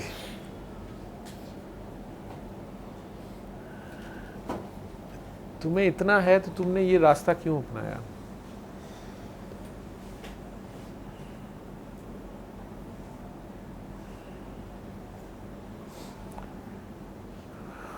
अच्छा चल तू ये दुआ कर। उसने दुआ की, जितनी भी रोई पिटी वो अल्लाह जाने, वो जाने, उसका खुदा जाने। सूरह रहमान में उसको 3 मिनट से ज़्यादा नहीं सुना सका, जिस तरह उसकी बॉडी की हालत हो गई, या धमाल में चले गई, या मिर्गी पड़ गई उसको, या हाल चढ़ गया उसको, या अल्लाह जाने हाज़री हो गई, या जिन्न आ गया, या जानना आ गया। मैंने बंद करके अब उसको उसमें से निकालना था, उसके सर में थोड़ी देर मैं करता रहा, आंखें खोलें आंखें खोलें आंखें खोलें, उसमें आँख खुलवानी ज़रूरी होती है। खैर उसने आंखें तो खोल दी, और जिस तेज़ी से वो लरज़ रही थी, शिवर कर रही थी, पीली थी, मुझे डर हुआ कि ये शायद बीपी फॉल कर गया, ये शौक में ना चली जाए, डॉक्टरी भी तंग करती है, ये मेरे क्लिनिक पे तमाशा ना बन जाए। मैंने उसका फिर ध्यान अमील आने के लिए उसे कह दिया कि तुम्हें अल्लाह से इतना डर आता है तो तुमने ये काम किया क्यों? तो बड़ी देर मुझे देखती रही। उसने कहा डॉक्टर साहब आप मेरे बारे में कितना जानते हैं? मैं कहा बहुत थोड़ा।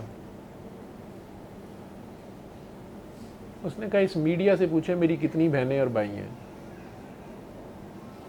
मैंने कहा मैं तो नहीं जानता। कहती मैंने पता लगने भी नहीं दिया किसी को।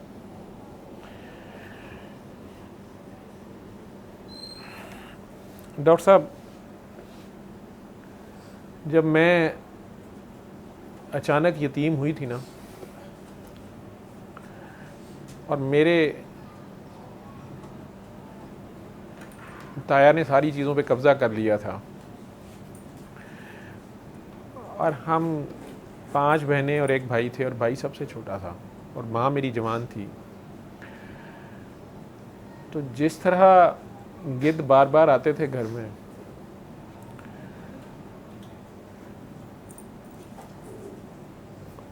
कोई हमारी मदद को नहीं आया था।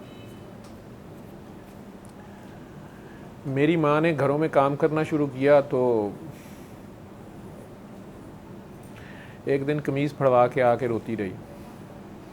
मैं गुस्से में वहाँ लड़ने गई तो मेरी कीमत लगाई गई, साथ धमकी दी गई कि तुम्हारी बाकी बहनों के साथ भी यही करेंगे, नहीं तो तुम्हें फिल्म में काम देते हैं। जो भी उसकी कहानी थी।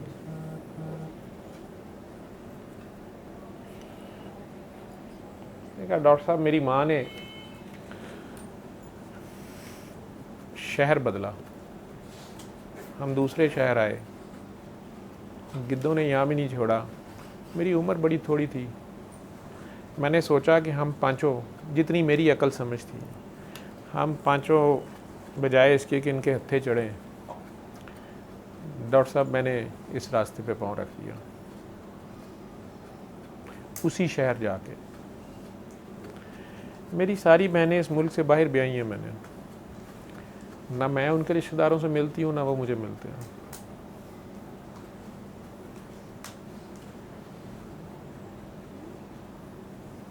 मैंने अपनी बहनों और माँ को बताया हुआ है कि मैं मर चुकी हूँ। वो जानती हैं, मैं सब जानते हैं मुझे।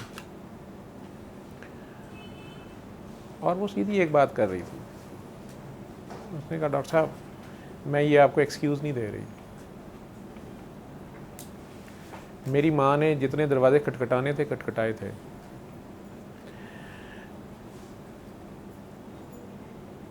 किसी मौलवी साहब ने उन्हें तीसरी बीवी बनने का मशवरा दिया था अपनी सारी बेटियों समेत, और जिस तरह वो हमें देखते थे, मेरी माँ ने कहा था इससे दूसरा काम बेहतर है, मैं अकेली करती हूँ। लेकिन मैंने माँ को बहनों के पास छोड़ा, और मैंने उसी शख्स की ऑफ़र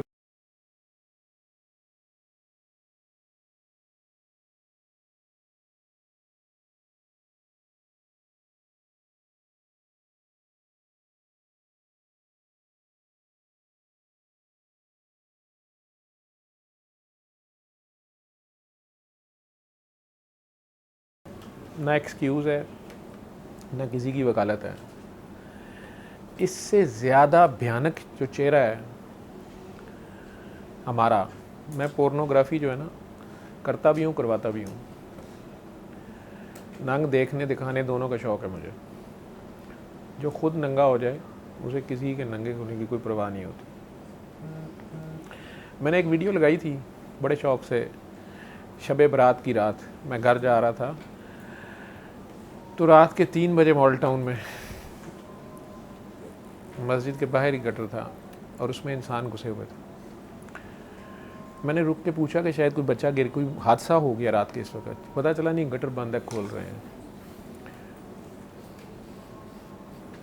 क्या ये भी पाकिस्तान के आइन में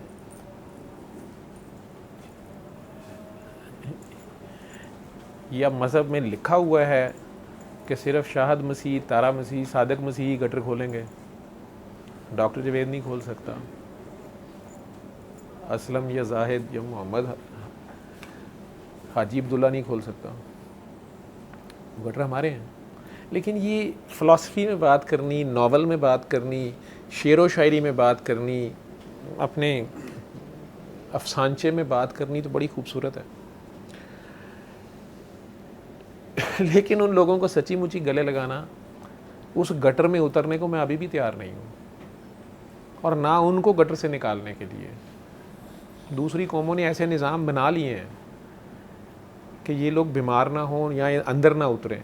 मशीनें ऐसी बना ली हैं, और अगर ये उतरते हैं तो इनका बहुत बड़ा दर्जा है और ये इनका पेमेंट्स उस हिसाब से हैं। इनका फिर सेहत का ख्याल किया जाता है कि इससे कौन कौन सी बीमारियां होती हैं, ऑक्यूपेशनल हैज़र्ड्स का ये शिकार ना हो। इंश्योरेंसेस हैं, सारा कुछ है। हम में से कितनों को कदर है? यही गुलाम अब्बास ने अफसाना लिखा था कि तवाइफों को शहर से निकाल देते हो, वो जहाँ जंगल में जाती हैं वहाँ फिर शहर आबाद होता है, शहर उनके गिर्द आबाद होता है। तुम में से बहुत से गंदे मर्द जो अदरवाइज़ शायद अपनी बहू बेटियों बहनों को पकड़ लें शराब के नशे में या इक़्तिदार के नशे में, वो इन पब्लिक टॉयलेट्स में जाके मूत आते हैं, उनकी हवस पूरी हो जाती है, शायद इनको रोटी मिल जाती है, और इनकी दुआओं के सदक़े फिर शायद तुम्हारा शहर में कुछ दरिंदे जो हैं उनसे तुम्हारी अपनी और उनकी अपनी बहू बेटियाँ बच जाती हैं। ये गुलाम अब्बास ने लिखा हुआ है। इंडिया की एक मूवी है इस पे, मंडी, बड़ी प्यारी मूवी, किसी ने देखना, नसीरुद्दीन शाह की, शबाना आज़मी की। लेकिन ये वो भयानक चेहरा है, ये वो आईना है जिसको देखना बहुत मुश्किल है। उसके बावजूद मैं ये नहीं कहता कि इनको प्रमोट किया जाए, लेकिन ये भी सोचा जाए कि हम जिन्हें चूड़े कह रहे हैं, मैं एक मशहूर खिलाड़ी को जानता हूँ जो मुसलमान तो हो गया, लेकिन उसके तो बच्चों के साथ शादी करने पे कोई नहीं तैयार। क्या यही इस्लाम? असल इस्लाम यही था। तो मैं 91 में गायनी की वार्ड पहली बार लगी। पहले भी जाते थे, 3rd ईयर 4th ईयर में बच्चे कम जाते हैं, मैं नहीं गया। 1991 में, आई थिंक 4th ईयर था। तो मुझे आज भी याद है कि वो लेबर रूम में मैं गया, इसी हॉस्पिटल, सर्विसेज हॉस्पिटल का, 91 की बात मैं कर रहा हूँ, अर्ली 91 या 90 है। ये मैं नहीं अपनी डींग, मैं अपनी बेवकूफ़ी बता रहा हूँ, मेरी सोच अपनी ऐसी थी। मैं बाकी डॉक्टर्स के साथ 8, 10, 12, 15 का जो हमारा बैच था, जब गया लेबर रूम एंटर हुआ, आगे वो डिलीवरी रूम था, वहाँ मुख्तलिफ बेड्स पे, एक बेड पे 2-2 औरतें। उस वक्त भी ये हॉस्पिटल छोटा पड़ गया था जब ये बना था 70s में, सरकारी मुलाजमों के लिए सिर्फ। अब ये उतनी कैपेसिटी थी, लेकिन इसे जनरल पब्लिक के लिए खोल दिया गया। आबादी बहुत बढ़ गई, उस तरह तेज़ी से हॉस्पिटल ना बढ़ाए जा सके, तो वही कैटर करना पड़ता था। अमीरों के लिए प्राइवेट अस्पताल बन गए तो गरीब बेचारे इधर भाग आते थे। होती भी इमरजेंसी है, कोई कहीं जा भी नहीं सकता, दाइयाँ भी अब नहीं रही घरों में। लेकिन मैं स्ट्रेट फॉरवर्ड बताता हूँ कि मेरी छोटी सी एज की जो याद थी, मैं घर में दूसरे नंबर पे था, बड़ी बहन थी, फिर मैं था, लेकिन मेरे बाद भी मेरे से माशाल्लाह 4 भाई छोटे हैं। तो मुझे ये कहने में कोई आर नहीं कि मैं छोटा सा, मेरी याद में ये चीज़ है कि मेरे से छोटा भाई फैसलाबाद में या उससे भी छोटा, दोनों वो घर में ही पैदा हुए थे। और उस दिन मुझे समझ नहीं आई थी कि इस कमरे में अब्बा जी को भी नहीं जाने दिया जा रहा और एक खामोश सी कोई एक्टिविटी और हमें भी नहीं जाने दिया जा रहा, और ये औरतें ही और खाला ही अंदर हैं और ये अम्मी को क्या हुआ है। फिर पता चला जी वही जो कहानियाँ आप सब ने सुनी है, हमने भी सुनी कि फरिश्ता आया था और भाई दे गया। बड़े हो के तो सारों को समझ आ जाती है, लेकिन बात कोई हया वाली थी। बहरहाल छोटे वाले दोनों हम लाहौर जब आ गए तो यहाँ इसी हॉस्पिटल में ही पैदा हुए थे। लेकिन एक कॉन्सेप्ट सा शायद मेरे माइंड में था, जो मेरा रूरल बैकग्राउंड था, फिर शहरी था या जो भी था, हॉस्पिटल को भी जानता था। जब लेबर रूम में गया तो मैं बड़ा शाय फील करूं कि यार ये औरतें बेचारी हाय हाय कर रही हैं, लेबर पेन्स में थी, जचगी के मराहिल में, एक एक बेड पे दो दो, तो उनमें से कई कवर्ड नहीं थी, चादरें इतनी नहीं थी, ऊपर से सारी लेडीज़ ही वहाँ थी। मैंने मुनासिब समझा कि इस कमरे से निकलो, तो उन्होंने भी कहा कि आप लोग आगे जाएं, थिएटर में सजेरियन होना है देखें या कुछ। अब वहाँ वो सजेरियन पेट चाक करके जो बच्चा निकाला जाता है उसकी तैयारी हो रही थी, तो उसमें उस खातून के उन्होंने पता नहीं किस वजह से उस वक्त वो बिल्कुल नंगी लिटाई हुई थी, सिर्फ शर्ट ऊपर थोड़ी सी थी, बाकी नीचे टांगे भी एक लिथोटमी पोजीशन होती है, और उसमें तो अंदर ही एक खाकरोब फिर रहा था। एनेस्थीसिया वाले डॉक्टर साहब भी, छोटे बच्चों के भी डॉक्टर साहब मेल थे। वो बाद में मुझे पता चला ये सारी मर्दाना प्रेजेंस यहाँ क्यों है, लेडी डॉक्टर्स थी। लेकिन एक OTA जिसे कहते हैं, ऑपरेशन थिएटर असिस्टेंट, वो भी कोई मेल था, और वो औरत नंगी और उसको बेहोशी दी जा रही थी और वो साथ अपनी दर्द में तड़प रही थी। तो मैंने गुस्से में एकदम मैं चीख उठा कि ये क्या वाहियाती है, इसके ऊपर चादर दो और इसको बाहर निकालो। सबसे पहला एतराज़ जो मैंने किया, क्योंकि मैंने उसको देखते देखा कि वो उसके नीचे देख रहा था उस औरत को जिधर से वो नंगी थी। मेरा खुदा गवाह है कि मैंने डिलीवरी होती उससे पहले ना कभी देखी थी। डॉक्टर था, मैं भी पहली बार वहाँ गया था, किताब अभी पढ़ी नहीं थी, ना इस माहौल को समझता था, लेकिन मैं लरज़ उठा।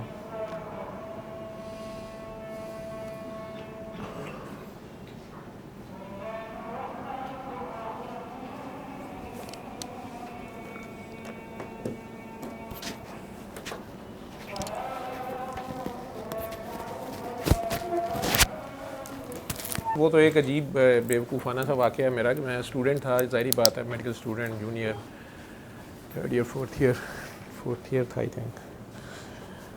तो मैं चीखना चलाना शुरू हो गया, शायद साथ बाहर जाना शुरू हो गया। तो मुझे आज तक याद है, अब तो शायद रिटायर हो गई हैं, प्रोफेसर शाहीना आसिफ थी हमारी, और राशिद लतीफ़ खान साहब भी उस वक्त प्रोफेसर थे। तो मैडम शाहीना का वार्ड था, उन्हें किसी ने मेरा बता दिया, रोक लिया, एक डॉक्टर साहबा ने, वो क्लासरूम में ले गए। मैडम ने पहले तो हम सारों की क्लास पढ़ाई, थोड़ी जो पढ़ानी थी, फिर उन्होंने पूछा हाँ जी कौन से डॉक्टर साहब थे जो शोर शराबा कर रहे थे थिएटर में। मैं अभी तक गुस्से में था। मैंने, ये तो मुझे याद नहीं एग्जैक्ट वर्ड्स, लेकिन जो भी मेरा मुतमईन नज़र था या मेरा ख्याल था कि ये सब कवर होने चाहिए और यहाँ से फालतू मर्द जो है ना वो गायब होने चाहिए, या जो मर्द हज़रात हैं वो अनड्यू क्यों हैं। और मैडम, मुझे आज तक याद है कि वैसे तो वो बड़ी धड़ल्ले वाली मर्दमार किस्म की खातून मशहूर हैं, बड़ी बहादुर सी, और पोएट भी हैं, ये मुझे उस वक्त नहीं पता था।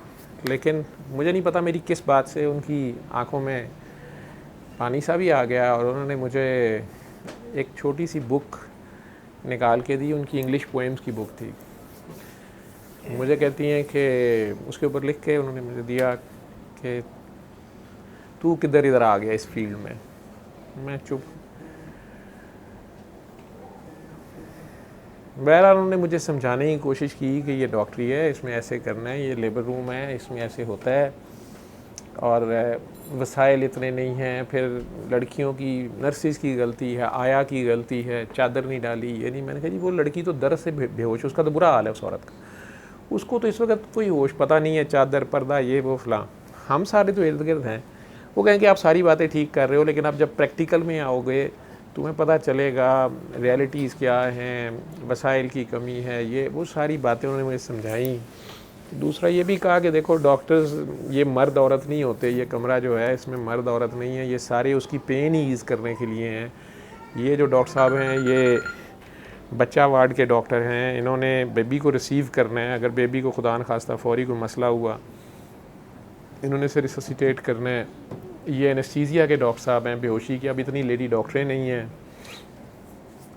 थोड़ा सा उन्होंने मुझे तालिबान भी कह के छेड़ा, उन दिनों तालिबान का ज़ोर था और पर सुना था कि 90s की मैं बात, अर्ली 90s 1991 की बात मैं कर रहा हूँ। तो वो भी उन्होंने बात की कि तू कहाँ से तालिबान पैदा हो गया ये वो, लेकिन फिर उन्हें मेरी बात समझ आ गई कि मैं क्या कह रहा हूँ, क्योंकि उन दिनों सुना था कि इस्लाम वहाँ अफ़गानिस्तान में उन्होंने नर्सिस को, लेडी डॉक्टर्स को भी काम करने से शायद रोक दिया, मुझे सही तो नहीं पता, लेकिन यही एक इम्प्रेशन था कि ख़वातीन को घर में बंद कर दिया जाए।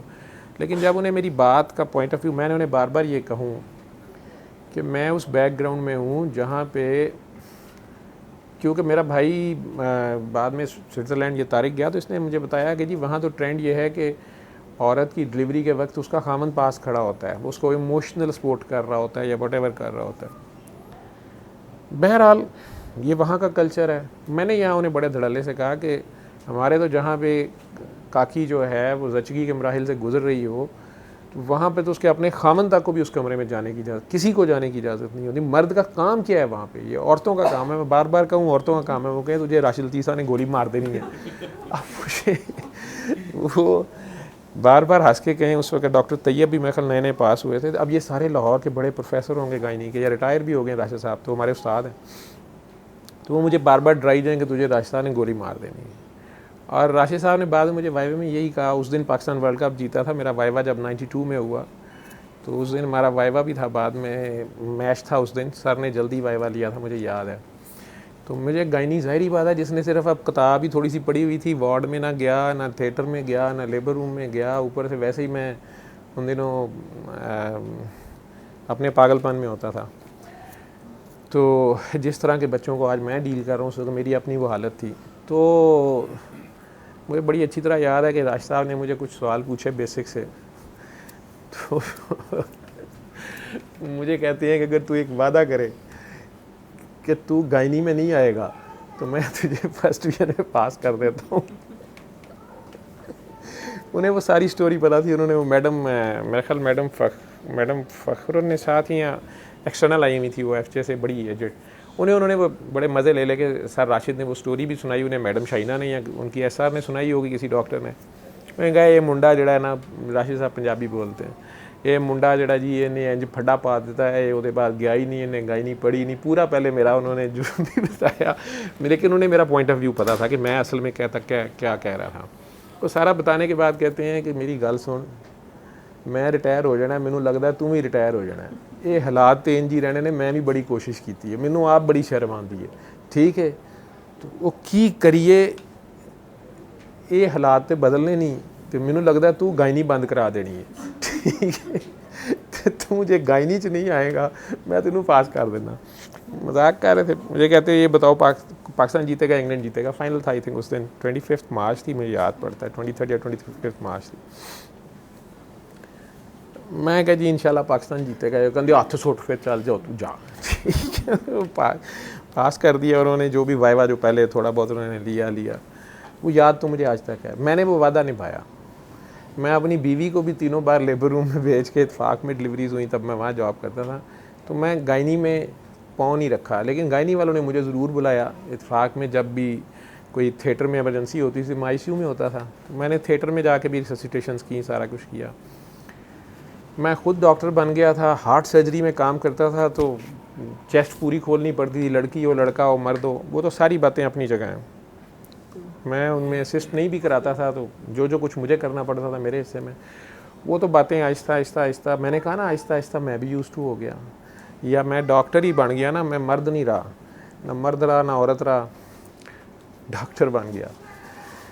लेकिन वो सोच मेरी जो तब थी और जो मैंने उस वक्त स्टैंड लिया, जो भी मेरी अपनी जितनी समझ थी, जितनी पिक्चर देख के मैं उसके ऊपर तड़प उठा, उसी तरह भाई तुम में से कोई इधर आ जाता है अचानक, कुछ ये समझ के आ जाते हो कि वहाँ कोई हज़रत साहब होंगे, शायद कोई बहुत इस्लामी माहौल, कोई पहुँचे हुए अल्लाह वाले सूफ़ी दरवेश पीर फ़कीर, क्या आप उसे कहते हो, रूहानियात के बादशाह, ठीक है, वो बैठे होंगे शायद कोई। मेरी ऐसी कोई, मैं बार बार कितने डिस्क्लेमर दूँ, मैं कितनी बार क्लैरिफिकेशन दूँ, मैं बार बार तो बता रहा हूँ कि भाई मैं एक सादा एक आम डॉक्टर हूँ। मज़हब मुझे शायद इतना की पता है कि वज़ू आता है, नमाज पढ़ता हूँ जितनी पढ़ी जाए, रोज़े रमज़ान के रख लेता हूँ क्योंकि वैसे तो खाना देगा कोई नहीं, ठीक है। सऊदी अरब गया था तो मरता क्या ना करता, हज करना पड़ गया, जॉब में साथ वहाँ पे ड्यूटी, तो फिर हज भी करना पड़ गया। साल के बाद वो बेगम ने थोड़ा सा जो जेवर रखा हुआ है उस पर जगह टैक्स भी देना पड़ता है, ना वो बेचती है पैसे मैं देता हूँ, वो भी देना पड़ता है, उसे ज़कात क्या देते हैं हम।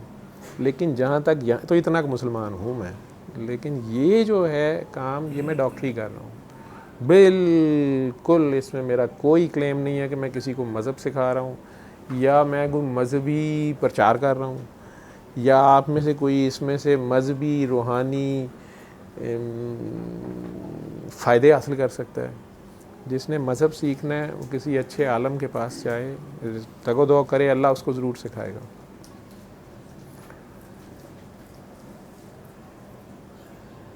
जहाँ तक ये तरीक़ा इलाज की बात है, इसमें हाँ जो दूसरे जिसने मुझे वो वीडियो भेजी है वो बाबा जी के उर्स की, वो तो फेसबुक पे इतनी आम है, और मैं तो कह रहा हूँ ना कि मैं तो जो कुछ कर रहा हूँ सरेआम कर रहा हूँ, ठीक है।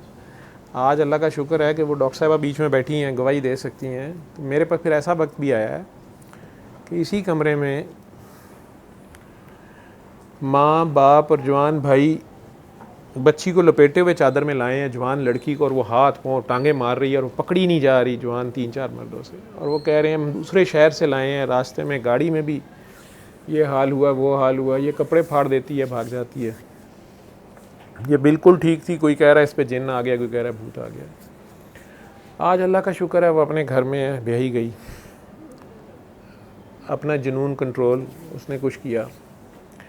लेकिन एकदम ऐसा वाक़या भी हुआ कि इसी तरह बग़ैर मेरे से पूछे समझे समझाए, आपको तो फिर भी पूछ के आए हो, कि किसी के कहने पे, किसी हमदर्द ने मेरे कहने पे दुआ करा दी किसी काकी को, और अगले दिन भागता इधर आ गया, उसको भी साथ लिया हुआ, उसकी फैमिली को भी लिया हुआ, कि जी ये तो मेंटल हॉस्पिटल में या मेंटल वार्ड में दाखिल थी, किसी साइकेट्री की वार्ड में, तो ये मेरे जानने वाले हैं, इनकी बच्ची है, ये परेशान थे, मैंने जाके दुआ कराई है, तो ये तो अजीब हरकतें करना शुरू हो गई सूरह रहमान सुन के, अब ये काबू नहीं आ रही, ये पहले ही इतनी हालत में थी, इन्होंने उसको दाखिल कराया हुआ 1 माह से, जवान बच्ची थी, मेरे से पूछे बगैर हमदर्दी में इधर ले आए। यहाँ माहौल और है, मैं आता हूँ, वो आगे बैठी हुई है, यहाँ पे वो किसी काकी के पर्स में से खुद ही उसने लिपस्टिक निकाल के सारे मुंह पे लगाई हुई थी अपने, बाप भी उसका, बेचारी जवान बच्ची जिसकी हो ना, ये उससे पूछो जिस पे ये वक्त आया होता है, भाई भी उसका एक उससे छोटा बैठा हुआ, माँ, अगर मैंने उसे प्यार से बात की, वो उठ के इधर आई, मेरी गोद में बैठी, वो सारी लिपस्टिक पहले मेरे लगाई, फिर बाप के सामने मुझे पारियाँ कर रही है। अब देखने वालों को तो यही होगा कि जवान बच्ची पोपट के मज़े ले रहा है,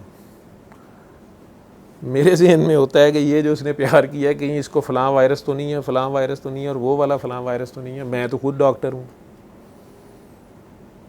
एडा वड्डा चूड़ा नहीं माएगा कि गंद तुसी पाओ तो मैं साफ़ करा, मैनू भी पता है आसान काम गंद पाना है, तो मैं आसान काम क्यों ना करा, ठीक है। उसको मैंने ये प्यार से कहा कि बेटा आप आराम से मुझे बताओ क्या बात है, वो गोद से नहीं उठ रही थी, उसने कहा आप दूसरे कमरे में आके मेरी बात सुने। तो मेरी किस्मत अल्लाह ने अच्छी रखी, मैंने वो डॉक्टर साहिबा सईद है, मैंने उन्हें कहा कि आप उधर जाएं, इसको लेके जाएं, मैं आ रही हूँ, मैंने अकेले बात करनी, मैं नहीं, मैं आ रहा हूँ, ये आपको लेके जाती हैं। उसके बाप ने कहा कि जी ये एकदम वायलेंट हो जाती है, इसने सर फाड़ लिया, महीना हो गया दाखिल किया हुआ हमने, जो भी कहानी है, पहले ये बिल्कुल ठीक थी, वो खुद ही कह रहे जी आलिमा थी, हिफ्ज़ कर रही थी मदरसे फ़लाँ में, पहले बीए भी किया हुआ है, अब ये भी कर रही थी, वो भी कर रही थी, जवान बची थी इन सारों के सामने। इनमें से कई बैठे होंगे। उस कमरे में गया हूँ, उसकी वालदा को एहतियातन मैंने कहा आप ही साथ आए, लेकिन वो अंदर एंटर होते साथ ही उसने माँ पे चीखना शुरू कर दिया, तुम बाहर जाओ। और माँ तंग आई हुई थी शायद महीने से, वो बाहर आ गई है। उसने कहा डॉक्टर साहब ये बाहर जा। मैं कहा ये बाहर नहीं जाएंगी, आप मुझे बताएं क्या बात है। उसने जितनी तेज़ी से कपड़े उतारे हैं, मुझे तो ये भी नहीं समझ आया कि मैं आगे को हूँ कि पीछे को हूँ, लेकिन वो डॉक्टर साहब भी उसे पकड़ती रह गई हैं। और उसने एकदम मुझे ये बात कही कि डॉक्टर साहब मैं पागल नहीं हूँ। खैर वो सारी पागल मेरे जैसे कहते हैं। उसने खुद ही कहा मैं हिफ्ज़ कर रही थी, किसी घरेलू बात पे बाप ने मुझे इतना मारा है कि ये मुझे मारते मारते पहले भाइयों के सामने इसने मुझे सड़क पे घसीटता हुआ सड़क पे जब लाया, मेरी कमीज़ फट गई, शलवार उतर गई, मैं नंगी हो गई, तब मैंने कपड़े नहीं पहनने।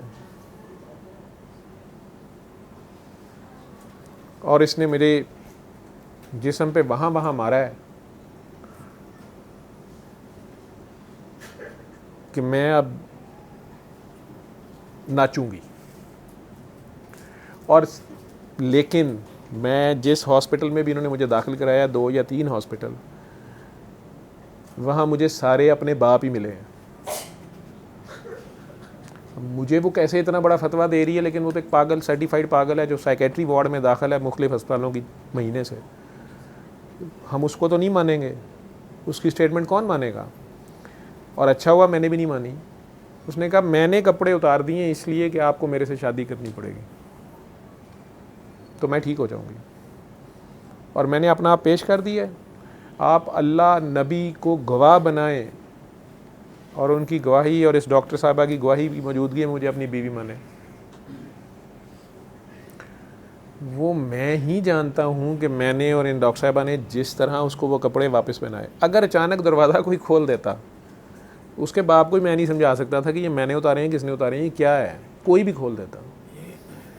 वो जैसे भी उसे कपड़े पहनाए, जो भी उसको मैंने प्यार से जैसे कंट्रोल किया, धमाल मैंने लगाई, उसको मैं सूरह रहमान सुनाऊँ तो पहले बता रहे हैं जो डॉक्टर साहब थे कि जी वो तो सूरह रहमान से उसकी हालत ख़राब हो जाती है। ये किसी को नहीं समझ के ये क्या है।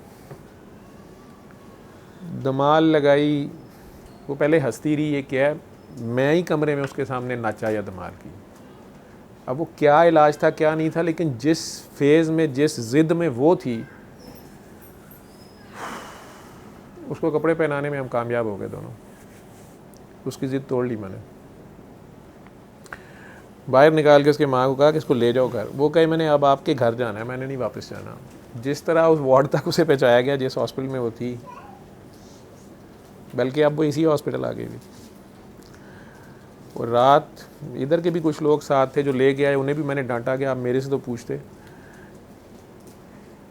लेकिन अगले दिन मुझे उस वार्ड की स्टाफ जो कि मेरे साथ काम कर चुकी थी, मुझे 10 साल हो गए हैं हॉस्पिटल, उनका फ़ोन आया मुझे घर। मेरी छुट्टी थी उस दिन, ऑफ था संडे। मैंने कहा डॉक्टर साहब ऐसे थोड़े इज़्ज़त का जनाजा निकल गया। मैं कहा क्या हुआ है। उन्होंने कहा वो लड़की सुबह से जो डॉक्टर आता है, नर्स आती है, उन्हें कहती है कि डॉक्टर जवेद के साथ मेरी शादी हो गई और हमने वो सब कुछ कर लिया है जो तुम मियाँ बीवी करते हैं। और उसकी माँ ने अब वार्ड सर पे उठाई हुई है और वो कह रही है कि वो बगैर डॉक्टर पता नहीं मेरी बच्ची को क्या कर दिया। लेकिन ये लड़की पहले बहुत अग्रेसिव थी, ना दवाई खाती थी, हर वक्त कपड़े उतारने के चक्कर में रहती थी। वो अब आराम से बैठी हुई है और इसने अपने फ़ोन जो माँ से उसमें इसने कोई धमाल कोई लगाई हुई है, कवाली लगाई हुई है, बस वो सुनती है और हंसती है। मैंने कहा फ़ौरन इसको सारे डॉक्टर जो अवेलेबल हैं उनके सामने, नर्सेज के सामने, इसको सीधा पूछो, इसकी माँ की मौजूदगी में पूछो कि शादी से तुम्हारी क्या मुराद है। इससे ये पूछो, इससे पूछो क्या क्या किया तुमने। कहती डॉक्टर साहब वो कह रही है मैंने कपड़े उतार दिए थे। मैं कहा इससे पूछो डॉक्टर साहब ने भी कपड़े उतारे थे क्या, वहाँ डॉक्टर साहबा दूसरी नहीं थी। और ये अभी पूछो सबके सामने। थोड़ी देर बाद वो सिस्टर ने मुझे फ़ोन करके कहा जी कि वो कैटेगोरिकली सबके सामने कह रही है कि नहीं डॉक्टर साहब ने कपड़े नहीं उतारे थे, वो कह रहे थे कि जब हम सबके सामने शादी करेंगे फिर करेंगे। और अभी उन्होंने कपड़े मुझे पहना दिए। एक और बाजी भी थी वहाँ पे, लेकिन अल्लाह रसूल ने हमारा उनसे निकाह करा दिया। इन लोगों को पागल पागल कह के पत्थर मारना तो बहुत आसान है, नशे की दवाइयाँ खिला के लटाए रखना भी बहुत आसान है, जंजीरें और चेन्स पहना के किसी वार्ड में फेंक देना या घरों में बांधना भी बहुत आसान है। लेकिन जो कोई इनका बाप या जो भी वजूहात बनी, अगर वो सच्ची भी है कि उसके बाप ने उसे ऐसे मारा था वैसे मारा था, या जिसने भी किया, क्योंकि पहले तो वैसी नहीं थी।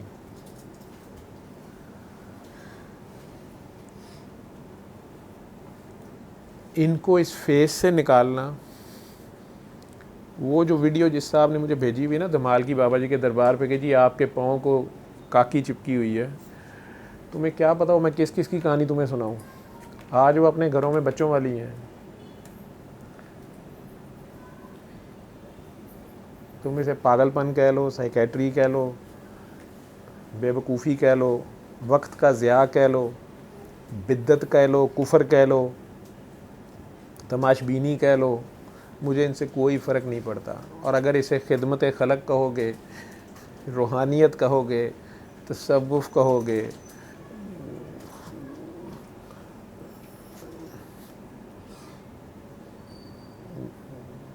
सोशल वर्क कहोगे, आई डैम केयर, मुझे इन दोनों में से किसी चीज़ से कोई फ़र्क नहीं पड़ता। मेरा मरीज़ ठीक हो जाता है,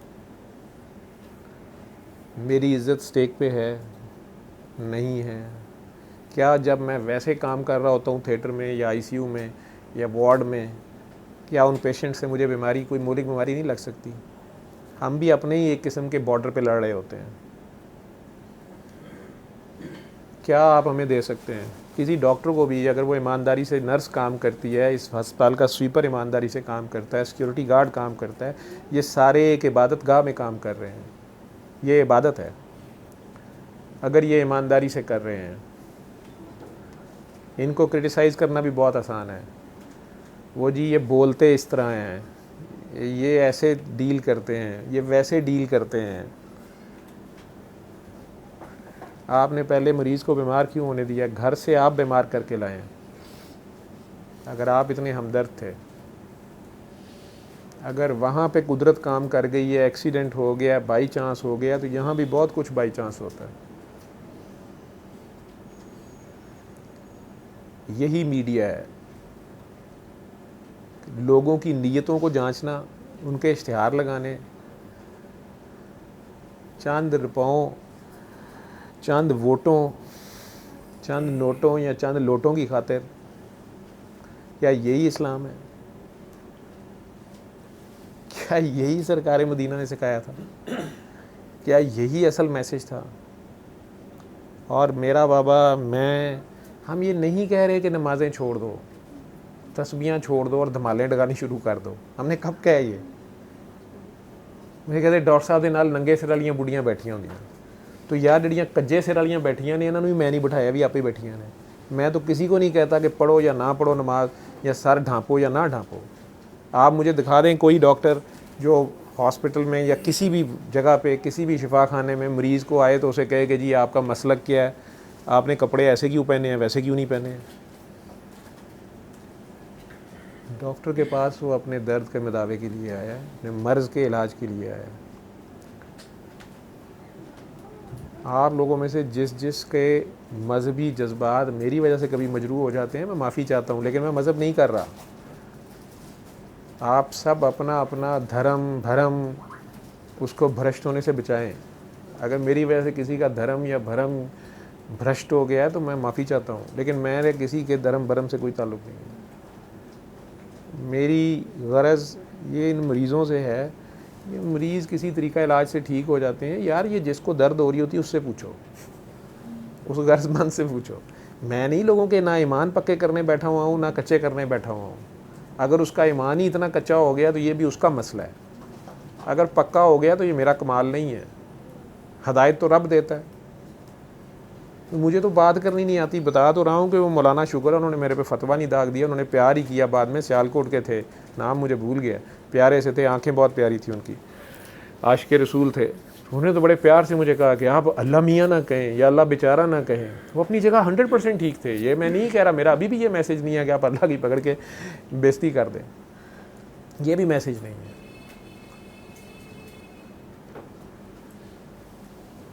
लेकिन कुछ चीज़ें हमने ऐसी लर्न कर ली हैं कि वो जब तक अनलर्न नहीं होंगी आप हकीकत तक आपको पहुंचाना मुश्किल है।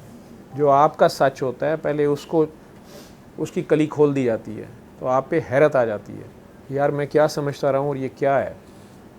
जैसे मेरे जैसे उसी पेंडू बच्चे को जिसका मैं जिक्र कर रहा हूँ 90s में, जिस वक्त उसे थिएटर में या लेबर रूम पहली बार ले जाया जाता है, जो बिहेवियर वो कर रहा है, अगर उससे भी 2 साल पहले 3 साल पहले जब अभी मैं फ़र्स्ट ईयर में ही गया था, मुझे अचानक सीधा थिएटर में ले जाते और मैं वहाँ देखता कि यार ये जवान बच्ची को ये मर्द नंगा कर रहे हैं, इसके नंगे जिस्म पे हाथ फेर रहे हैं, बूढ़ी अम्मा जी की पिट्ठी में उंगलियाँ दे रहे हैं, जवान औरत की उंगलियां डाल के चेक कर रहे हैं, फिर कह रहे हैं अभी 2 घंटे बाकी है, अभी आधा घंटा बाकी है, अभी इतनी। ये क्या नॉनसेंस है, मैंने तो नहीं समझ आनी थी। और अगर आजकल के दौर की तरह वीडियो भी बनती है, आजकल तो वीडियो बनती है ऑपरेशंस की, हर चीज़ की पूरी पड़ी है नेट पे, डॉक्टर्स को सिखाने के लिए भी सिमुलेटर्स हैं। लेकिन कोई गधा उन्हें XXX मूवीज़ के तौर पे देखना चाहता है तो उसमें भी बड़ा मसाला मिल जाएगा उन्हें। लेकिन ना मैं अपनी सफाई दे रहा हूँ ना मैं किसी की दे सकता हूँ, मैं ऐसे ही हूँ,